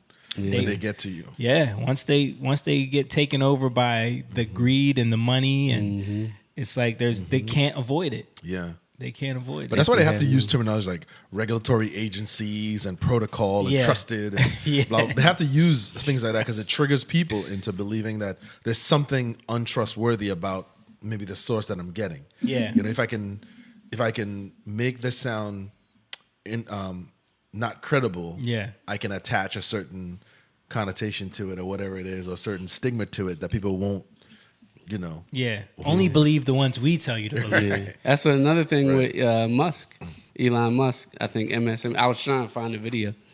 MSNBC, one of the hosts came out and said, and that's like one of the problems with Elon trying to buy Twitter is he brings a certain. That was Dana Bash. I know you're talking about. Yeah. But that was actually an old clip. People were applying it to Musk because it made Right. sense. She was actually talking about Trump. Right. They were talking about Trump, and they were saying that like Trump. Because he said 5 years ago. Joe Scarborough was saying like Yeah. Trump. He told you what he was going to do. He told you that this. He told you who he was. You know what I mean? And then she was like, I'm just worried about him. Controlling the narrative and controlling what people think about things, and that's our job. Yeah. But people are applying that Right. to Elon because Elon, you know, he's trying to buy Twitter to help bring Make back it free free. speech Right. on that platform, What if- and they're going, what Crazy. No, I was just had a weird thought. What? What if Elon Musk is like the Antichrist? Yo, I've heard people You say heard that. it here first. I've heard people say that. Line break it to you. You know, because I've it's heard like people say He's that. the devil. free speech, but on the other end, he's like doing some weird, Yeah. like neuro links. And, Yeah, you know. Neuralinks. His I mean, baby he mama's is- he like a did devil say- worshiper. He did say he wants to put something in the brain by 20. He's 35, 40, 40. he's halfway He's there. talking about going to Mars, but it's like, but he's gonna Yep, the devil. he's gonna make Twitter free though. yeah, yeah. I mean, listen, I wouldn't put it past Right. any of these. But think about it, right? Like the fact that we are championing or feeling, wow, he's going to make Twitter free again. I Yeah. can say something. right, I can get on there. yeah. You know, it's like Say something in real life. we're giving them the power. We're so starved for anyone that will try to do anything right. And, Right. and because what they've done is they have with social media. The what we don't understand is, I know you guys do, but the participation effect. Yeah. Having feel I'm gonna give my 2 cents. right. I'm gonna this. I'm that- gonna put a flag of Ukraine. Yeah. Is that thing now? I wanna correlate something. I watched a movie called The Fan with Robert De Niro and Wesley Snipes. Okay. And in the thing, he was obsessed with Wesley Snipes' character as a baseball player. He would call in. He has something to say about him. He switched teams. He was pissed off at him. Yeah. But he wanted, and he stalked him. And I'm like, that's essentially what social media, that aspect of it. Yeah. I got to call in. I got to let him know. Right. What's And it gives you more of an access to them because you can just you tweet can right tweet, at you can them. tweet Yeah, them, and you right. can they're gonna get it. Yeah. You know what I mean? You have Yeah. access. It's not like their publicist is gonna get up trash. Right. What's happening is this feeling, this euphoric feeling that my voice in this basement is being heard. Yeah. Wherever I am, I'm saying something and I'm tweeting back and I'm letting people know, and I get to comment. I get to that's become the addiction. Yeah. You know what I mean? So we look into Elon, save us. Like he said, do we even know? Yeah. We don't. We don't know what this guy. We don't. We don't know what his real. Years from agenda now, is. he's Palpatine. You mean to tell? Yep. Think about like when you came before a king. Like you have to come in a certain way.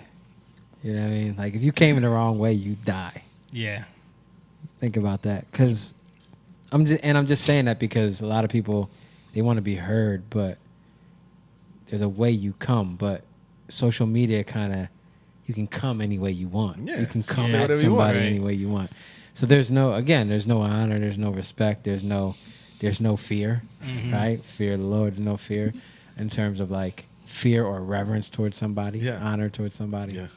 So it breaks down a lot of things where it breaks down. That's a breakdown of society. You know what I mean? I mean, it is addicting. I got into a fight on YouTube about jerk chicken. And it was so engaging. It was so engaging. What? How did this happen? So you know how like you're going through the algorithm and there's a mashup of videos, right? Yeah. So the next one was a young kid, black kid from here making jerk chicken. But he's making it his way. Now he's doing it, but he's not doing it the Jamaican way. Right. Well, they went in They're on roasting him. Yeah. So I posted sarcastically, man, boy, we are something else. Look at us go. A young kid tried to do something positive, and here we are tearing him down. Now, I did that just trying to start a little, just letting them know, come on, man, cut it out. Boy, they went in on, they were like, you don't know nothing, you're Garcia. You ain't not Jamaican. This girl went in on me hard about if you're not gonna make it right, don't dishonor our culture because people feel cultural appropriation, bruh. People feel Jamaicans use soy sauce, use ginger. Where's that from? Mom's like, let me in, guys. Yeah. I'm just saying. I'm just saying. But original jerk didn't have soy sauce though. Yeah, but it's still, Oh yeah, Caribbean. I mean, any culture where it's a mishmash. It's a mishmash, but original. If I would have posted a recipe for the thing I made, Trinidadians would have went in on it. But I'm saying I'm a victim of it too because I was in there. Like, it's me 2 a.m. It's making me cry, and I'm like, right here. They get mad, yo. Like my mom, like we talked about it before. My mom, like, why are you putting that green stuff? Right. Sofrito. Yeah. Learn from you guys. Why are you putting that in manchao? Yeah. Right. Because it's going to be delicious. Yeah. And that's what it is. It's addicting to respond to it because it became enthralling. And then it was just her. Everybody left. And it was just me and her going back and forth. You got your dopamine hit. And I was like, this is really but addicting. I'm going to tell you, that's all Twitter is. Right. Literally, that's all Twitter is. Like, I go on there to get content for the podcast. Right. But, like, the rare occasions where I actually go into the comments and look. Yes. It's just. It's a time to grandstand. Dude, sometimes it literally makes me sick. Right. Like, That's why I asked you. I said, how do you do this? Because there's no way you're going to get context on something like you said, like that clip. Yeah. You guys happen to know the backstory in Right. that. But if someone showed me a video of a guy singing a song on a plane, I mean, he's annoying. But that's why I just wanted to get y'all reaction to what the video was without the context because I wanted to see, like, this is why the clip. Well, it's an exercise in what the media has been doing Right. and does do, which is fuel a certain thing. Yeah. You know what I mean? And that's why we need context. Right. You always need context. Right. Context matters. And we need to hold. See, the thing is, challenging Twitter to give context. Because then if they do that, they're constantly the ones throwing, because then they're allowed to do that. But they want people. The people arguing on their platform is what makes that's what makes them their money. You know what I mean? Right. You know that every time, like, I feel like, I notice this, like, every time I feel like I need to write something, I always delete it. I never send it because it's like I think about it and it's like why? Because it's not gonna. That's because Jake anything. probably writes a novel. No, I don't. Yo, you can't because it's like, especially on TikTok. There has been multiple times on Twitter where like let me get in here, where I would type out like a comment on somebody's video and I just delete it because I'm like, what is the point? But actually, that's good to do though. That is good to do. That's actually therapeutic in a sense where even if it's somebody you're mad at, if you write it down and you read it back, let that go. It's not even worth it. Let that go. Yeah. You got it out. You got it out. But you didn't do any damage. You didn't do any damage. Yeah. It's actually a good practice to write it down. While you're mad, go ahead, write that down. Yeah. And write it how you feel. And then read that back. Right. You know, and see what you get with that. You know what I mean? Even like, because I never write out of being mad or anything. It's just like, all right, you're completely wrong. Like in terms of like, it's usually scriptural things. It's like, this makes no sense whatsoever. Maybe they didn't consider this. Right. But then I'm like, even if I say it, they're not going to, they're going to have something and that's else, what they want too. That is what my point about sometimes debating Yeah, the it's semantics. pointless. Yeah, I get it. Like if you like what Yeah. you were talking about is like a one-on-one thing. Yeah, But yeah, when yeah, we get yeah. into these arenas where it's like someone's just gonna Coming dig on in. live, Yeah. Jamie versus. or even in like writing a comment on someone's post. Yeah. It's never No, productive. no. That's why I love one-on-one, because it's like you can get to, okay, why do you think that way? Yeah. You know, like How did you arrive here? you're dealing with like a Hebrew Israelite. They're gonna Yeah. give you all these scriptures, but Yeah. why are you giving me in the crowd when they're like, read me that verse? Yeah. When they're doing that, you ain't getting to know. You can't go there and stand to them in these gowns. Nope.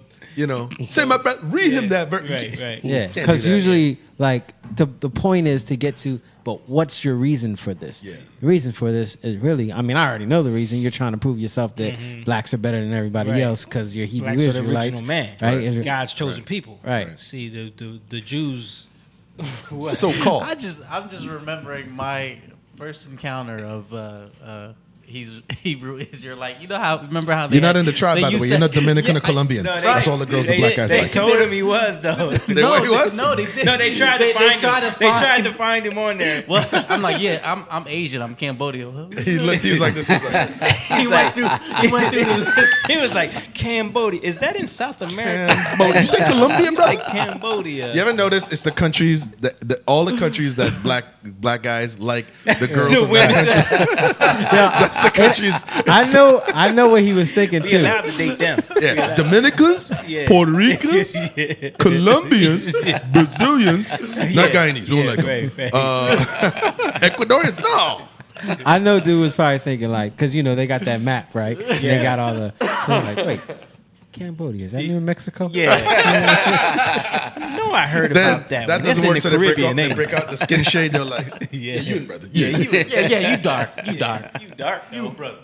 You dark though. Yeah, that is funny. I remember that because he was. See, brother, you Puerto Rican. You in there.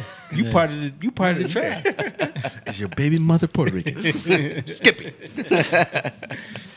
But no, I think, like I said, like in that, I do agree with you. I think that the idea, I'm basically, we're copying Crossfire. Yeah, we're yeah. copying. We all want to do. My dad used to do that stuff, and because we would go to people's house, and my dad would like want to. I'm like, listen, you can't leave He these wanna people. debate 'em? He wants to. Yeah. Because he wants to have a conversation. He's I'm been like, preparing for that. he's been preparing for it. Your dad would prepare, yo. Your dad would out, like going into his stuff now and seeing how he would have like Yeah. debates written out, Yeah. like, ready to go. Like Yeah. he was prepping. Yeah. Oh, wow. I don't know who he was about to trash, but he was gonna get somebody.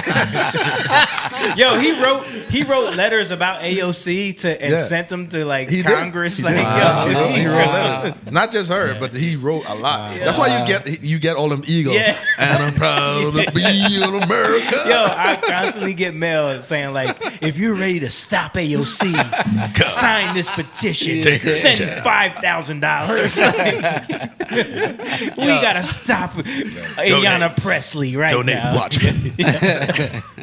Remember when I used to work with you guys?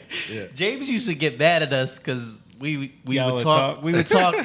One time he was like, "You guys want to get some work done?"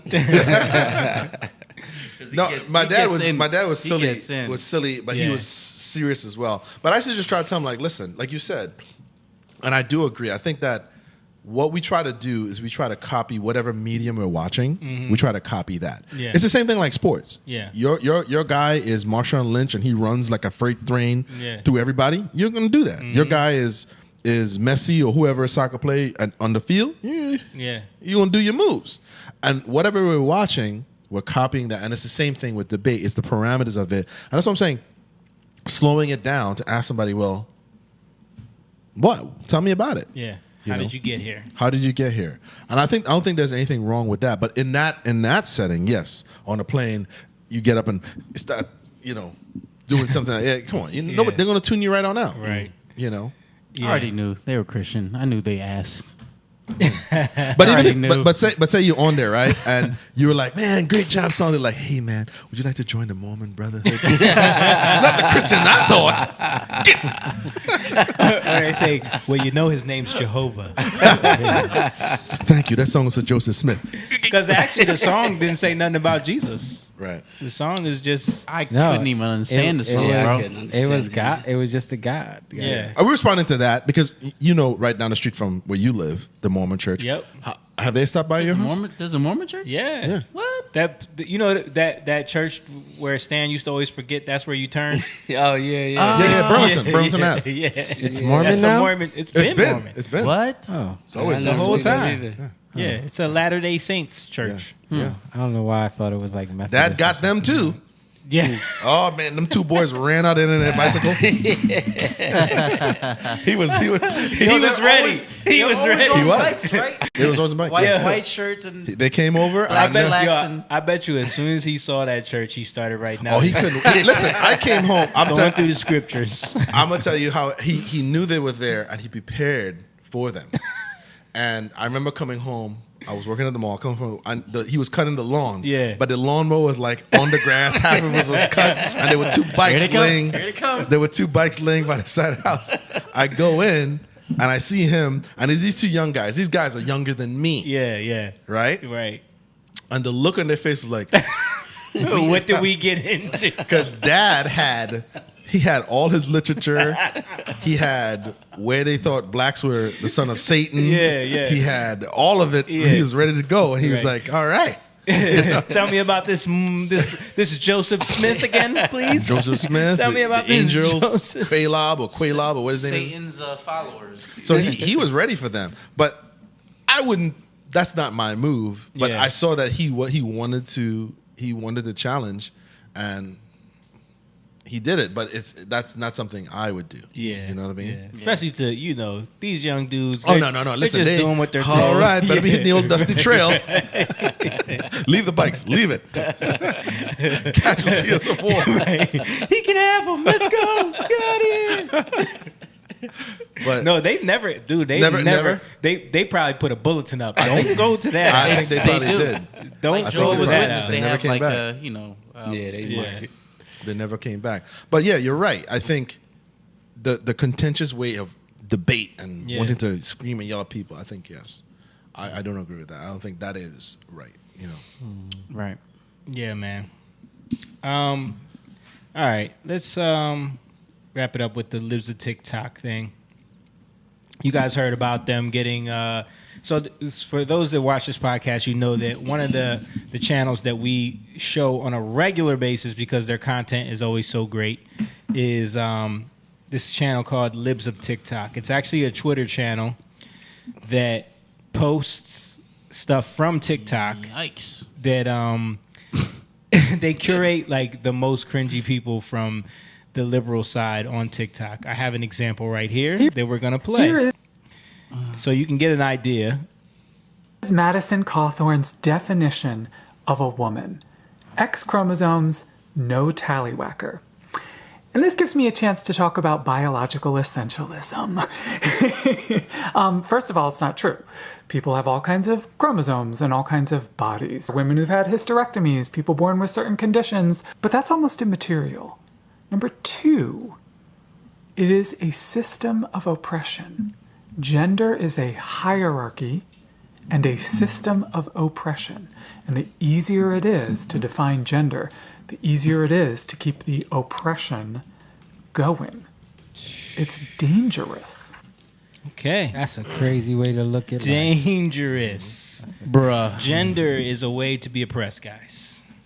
But anyway, so you get the idea. This is the type of stuff that they would post all the time. And a lot of times they would post things that exposed a lot of teachers. So this channel actually became a huge culture war like weapon in a way. And it rose in a short period of time. It was being ran anonymously. We know it's by some woman now. But she was adamant about being anonymous for a reason because she knew that the stuff that she was posting was going to get her targeted. Right. So when you look at like the bill in Florida, a lot of that came about because she was posting a lot of these teachers constantly like talking about how they were indoctrinating kids. Mm-hmm. She would find, because they would be open about it on TikTok. They're bragging about it. So all she would do is post that on Twitter and be like, look, this is what they're saying. You know what I mean? So she would constantly post that and that led to like huge things, huge changes that are happening. The channel blew up, had like 600,000 followers. Right. I know since they've been doxxed, their following even blew up even more. So Right. it's like having the Streisand effect or whatever. But so then the article yesterday came out where someone found out who this person was and basically doxed her. Now, then reporters started showing up to her family's house, started getting threatened, all this crazy stuff.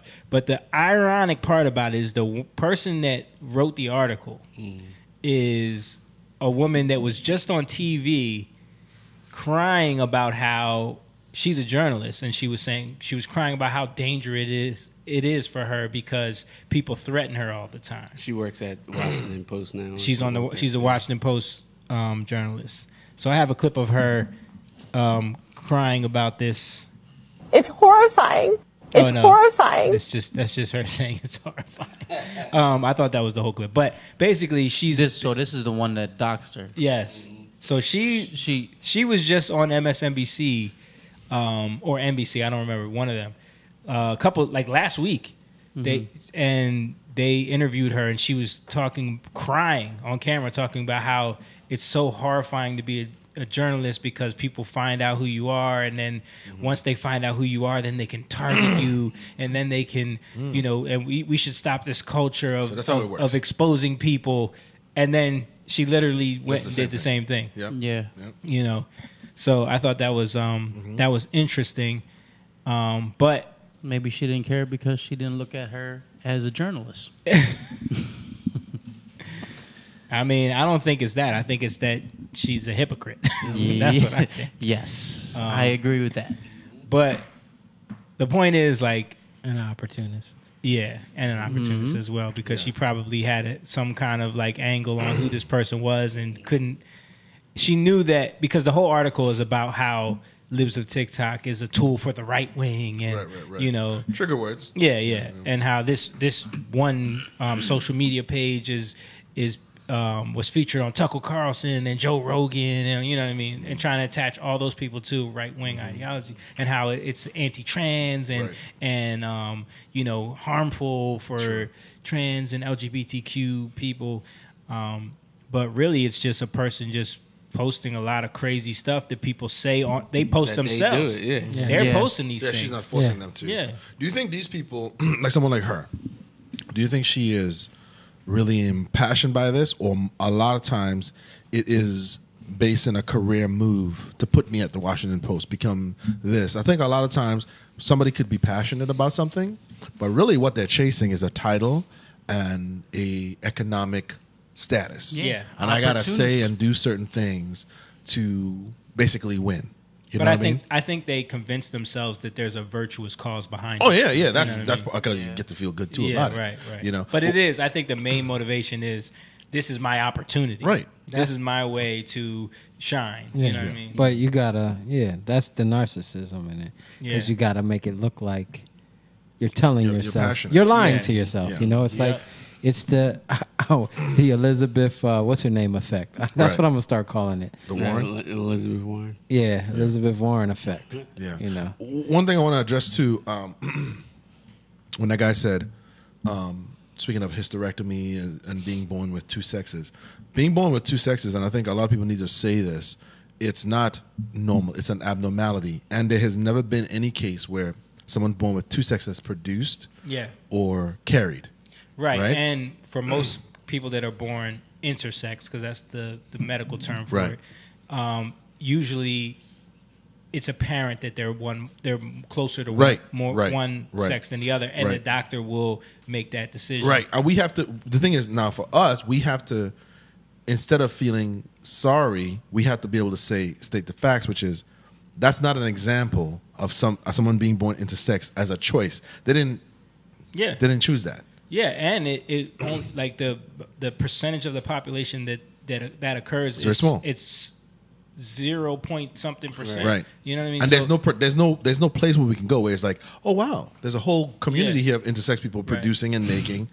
There's nothing like that. But That's that's like why the amount of people who are born with 6 fingers. Yeah. Right. On their hand, like Right. it's the same thing. Yeah, that's not those examples that people are using, we have to start challenging that too. Well, even that terminology again, like the wizardry of words. Intersex. So not that, but the terminology assigned at birth, like to say someone was assigned a sex at birth. It's nonsense. It's foolishness. Sex is observed at birth, not assigned. Yeah, right, exactly. You come out and they say, "Oh, look, it's a," you know. But that's what I'm saying. When I say challenge, if someone says that to you, Yeah. you're like, you mean assigned? Yeah. Because in that thing, the language that's being cultivated. That's saying that someone put this on the child. That's what I'm saying. That's what I mean when I Yeah. say, if you're not careful, you or the cultivation of the language or the pattern of the language starts to change. Yeah. Just like gay Mhm. was not homosexual. Right. It was happy. Right. Well, that's But a weapon. Yeah. But it's like if That's what it is. If we do nothing, if we don't say like you just said, you mean assigned Yeah. or assigned? Why would you say that? I mean, I'm not assigned. Observed. Yeah. Observed. Yeah. You know. Well, what they're doing is they use it as I'm trying to think of the right word. When they say these things to you, they use it as education. Right. Right. So they're saying it to you as you're not educated. Yeah. These are the right educated words Right, to say, right, which right. is all a lie. Right. You're coming from a place of ignorance, Jane. Right. So I'm going to educate you on what. Observe. Right, which really is just you just made that stuff up to weaponize it. Right. Can we just play that one clip? Yep, yeah. Because it connects to this. Right. And I got to. Because this is where it goes. Hold on. I found the clip of her saying what she said. So I'm going to play that real quick. You feel like any little piece of information that gets out on you will be used by the worst people on the internet to destroy your life. And it's so isolating. And terrifying. It's horrifying. I'm so sorry. Yo, she sounds like she's it's fake, fake, as bro. It's Dude. fake. Dude. It's fake, dude. But I'm saying, like, they, like, yo. Crime bullies. See, now that's how you contend right there. Because you got to do what they do to us. It's like CNN. Right. Yo, you CNN can had that headline under there that said, Yeah. Trump, blah, blah, blah. Yeah. You got to do the same thing. Right. Because it's like. Crime, bully, sobbing. But I just wanted to show that because you could see the complete hypocrisy. Like, yo, she got so much attention from this interview, Right. and like people were trying to really sympathize with this girl, and literally a week later, she does the same thing. Exactly. Everything Anyway, they accuse you of doing, they have done or are Right. doing. But that's why it's important to exactly what that thing right there. so you know, we've talked about this on here many times, and you saw that clip from Libs of TikTok person trying to draw blur lines between what gender really is and why it's oppressive, blah, blah, blah. But then the next step we always say is what? What's the next step in this progression of what they're trying to blur the lines? Pedophiles. Right. So here's a tweet from someone. Minor attractive. That's That's the terminology. that Again, they're trying using to- words. Stop using that. Using words. Don't even let it come out your mouth. So this tweet goes into that, and then I'm going to play that video. It says, society will one day accept MAPS, which we know is minor attracted persons, as part of the queer community. This is something that we've talked about on here. They want to try to add that to the whole list of letters. LGBTQIA. That was the M. slippery slope. M. What is the M? Minor attracted persons. Oh, yeah, and the M. As part of the queer community, we just because when you overarch something with just queer, which we're seeing that a lot now, where it's just like you can call it queer, like it's just that means we're not broad. normal. But then if you say it's not normal, then that's you're- wrong. Then it's wrong. No, they can say Right. it. Not- Yeah, they can say it. Yeah, but it says we just have to keep pushing it. Let the world know the truth about who we are. It may take a bit, but eventually we will get there, and maps of the future will no longer have to hide who they are. I mean, they've done it with transsexuals. Used to be a tranny. Dude, they've done it with everything. Mm-hmm. It's a slow. Yeah, but this progression. is But the reason this children. is because This we is allowed children. that. I remember us talking about this to people when it was just about, like, we've had these conversations years ago when it remember was too. about gay Gay, yeah. and saying that how is it any different than Slippery pedophiles? slope. Yeah. Also, you know, and how that could be used. And people were like, no, there's no way. Yeah, you're right. Yeah. Now you're starting to see the push. Right. And that's what I meant when I said, like, you know, like the agenda, and then like people start seeing opportunities. Again, opportunities. You start to see the opportunity. Well, but like that's the selfishness. What I was trying to say, again, I'm emphasizing this, is because you see, they continued their push to change the language. Yeah. We as Christians, a lot of us backed off and just let it go. Once Obama said Obama's black, he said once he said, because Obama said all they want to be was married and live in the sanctity of what marriage is. Right. That's it, fellas. That's it, ladies. Now, no one is, I'm calling him up like, what? Now what's a woman? Right. Now what's a woman? He's long gone. So because we didn't stand firm, a lot of us didn't, including myself, we didn't. Yeah, I thought this was kind of suspicious, but because you didn't stand firm, a lot of times the languages change before you even know it. Now you're like, what, this? And that's what we're seeing here, you know? Because when I came here in the 90s, you could say tranny. Yeah. You know? You know what that was. Yeah, now it's how dare you? It's offensive. They can say it, but you can't. Right. It's like the N-word. So they're going to try to make pedophile offensive. Yeah, it's pretty soon. Yeah, don't say that. Pretty soon, you're not going to be able to say that. Yeah. Well, that's why they changed it to match now. Yeah, that's the Right. point. That's the That's the And point. right behind him is the bestiality dude, like, Can I get in Right. next? Can I get in next? Yeah, Jumping in this that line. car. That's Chappelle. All right, so Jake sent me this from the university professor who claims we can't assume adult-minor relationships are predatory. I think we played something from this before because I remember talking about this. Yeah, it's not the same thing. Oh, Also, if young people are initiating sexual activities with adults or enthusiastically involved, we can't be effective in working with them if we assume that all such relationships start with a predatory or criminally inclined adult. As we see in the discussion, young people bridle at being forced into this box of being seen as being the victim of a predator. And so there are reasons for learning about what the dynamics are and how to talk about them so that we can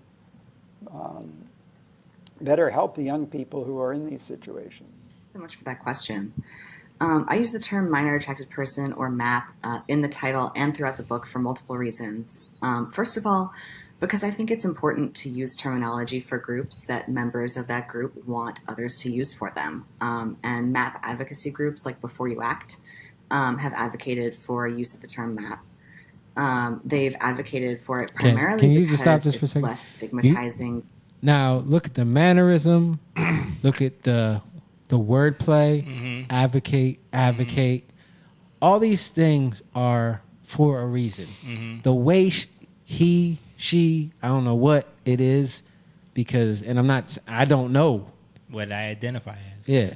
But the way their mannerisms are and how they articulate what they're saying there's a reason why they're saying it. That's the education talk right there. That's the way she's saying it is, I'm somebody that you need to listen to because I know what I'm talking about. This is what's being programmed into people's minds, even on a subconscious level, you know, that a lot of people don't even realize, like even the way they say it and come about. So. The terminology.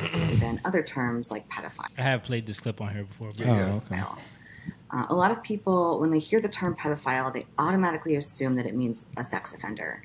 And that isn't true, and it leads to a lot of misconceptions about attractions toward minors. I've definitely heard the idea that you brought up, though, that the use of the term minor attracted person suggests that it's okay to be attracted to children.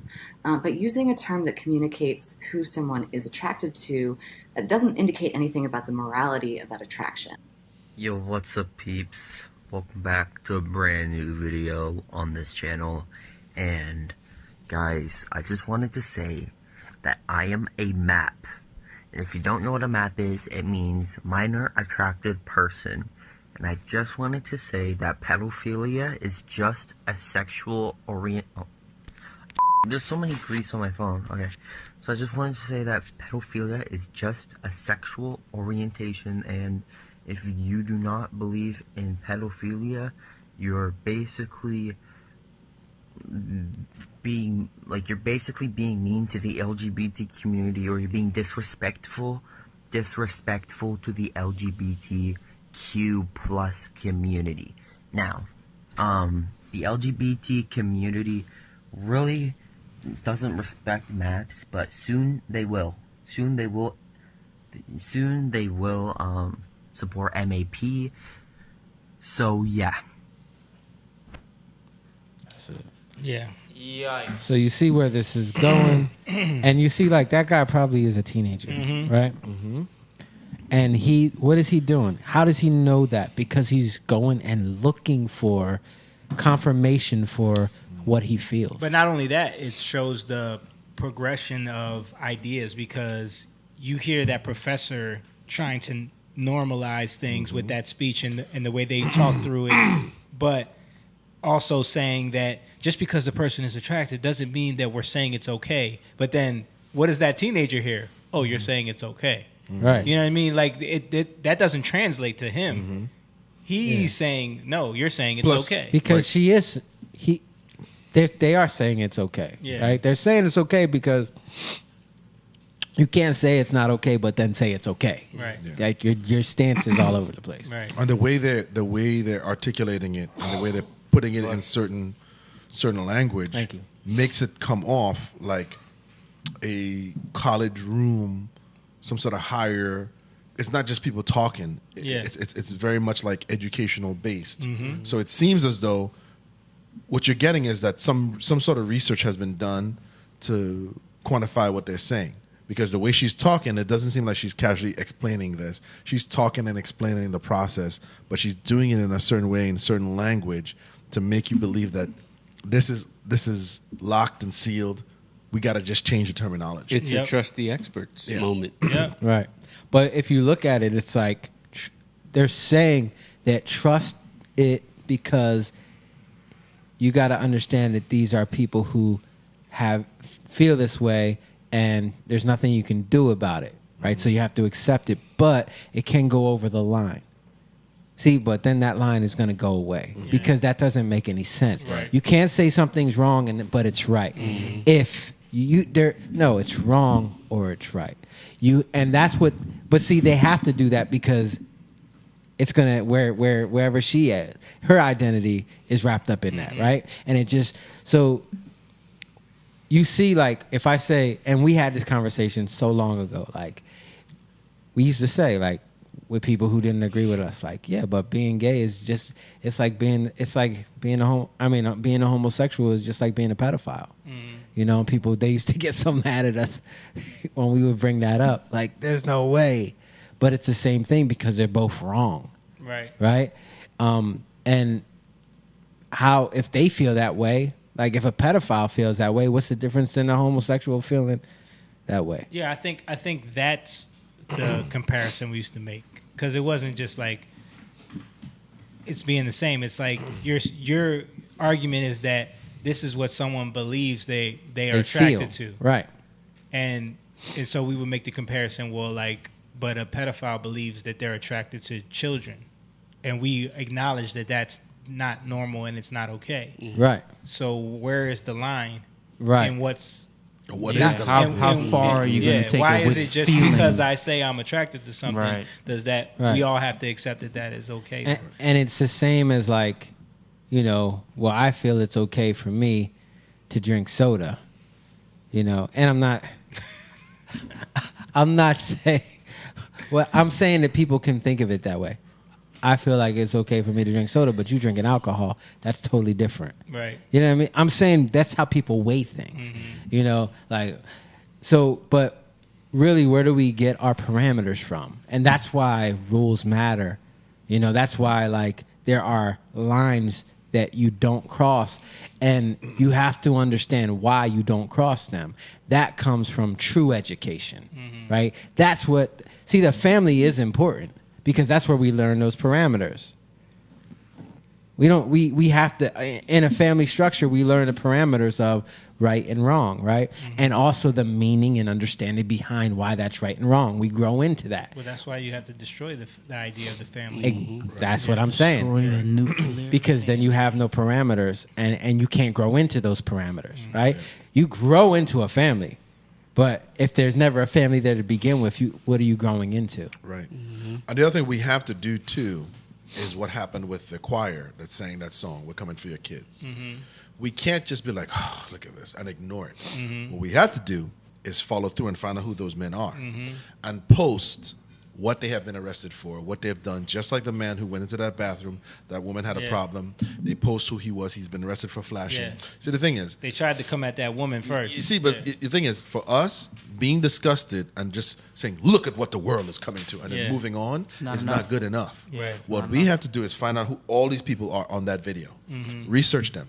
What have they been attached to? What's their agenda? What have they been arrested for? Yeah. Now, it may sound petty because that's Isn't that what Fox News does to every black person that's killed by the police? But I think it's important for us to do this because a lot of times we'll get bought into the don't stoop so low, don't do that. It's not that. It's letting people know that look who are the people who are saying this. If we take that side out of it and we try to make everything look like be higher than them, be better than them, we just leave these people, and then 20 years goes by, and then here comes the first map person, and we're like, how did this? Because we didn't do anything. You know what I'm saying? Yeah. Versus finding out who they are and letting the public know this is what you're promoting. Because look what happened when the gay the choir did that thing. How quickly they took it down. Why? There was accountability. Yeah. All of a sudden, the very thing they were satiring turned out to be real. And people were like, oh, and all those guys ran away. Yeah. But that's what you need to do. You need to flick the light on and cockroaches will run away. But if you leave it alone and just be like, leave them, ignore them, we're bigger than that, then you'll be surprised. Yeah, man. I agree. All right, we're coming up on 3 hours. I think we can wrap it up there. 3 hours. 11 something. Why must it be? We told you came back. You got a lot to say, brother. You have to get off. You got a lot to say. All right, let's wrap it up, guys. Thanks for watching, everybody who's still in here. We appreciate each and every one of you. I forgot to post a link to the rendezvous. We were talking about so much stuff. But yeah, we thank you guys for checking out this episode of Young Lion TV. Don't forget to like, share, subscribe, all that good stuff. If you're watching us on Rumble for the first time, we appreciate you guys. We'll be back. We try to go live every Tuesday at 8 p.m. if we can. Usually it doesn't happen at 8 p.m. It's a little bit later, but around 8 p.m.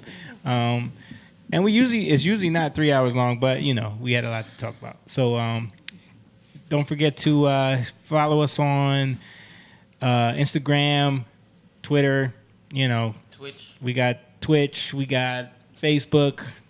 We got the YouTubes. You can subscribe on our YouTubes. And you can become a Patreon member on the Patreon. Sign up on there. We also have a website, and we have a Cash App if you want to donate. And that's it, man. Thank you guys for coming in. Thank you guys for watching. We'll be back next week.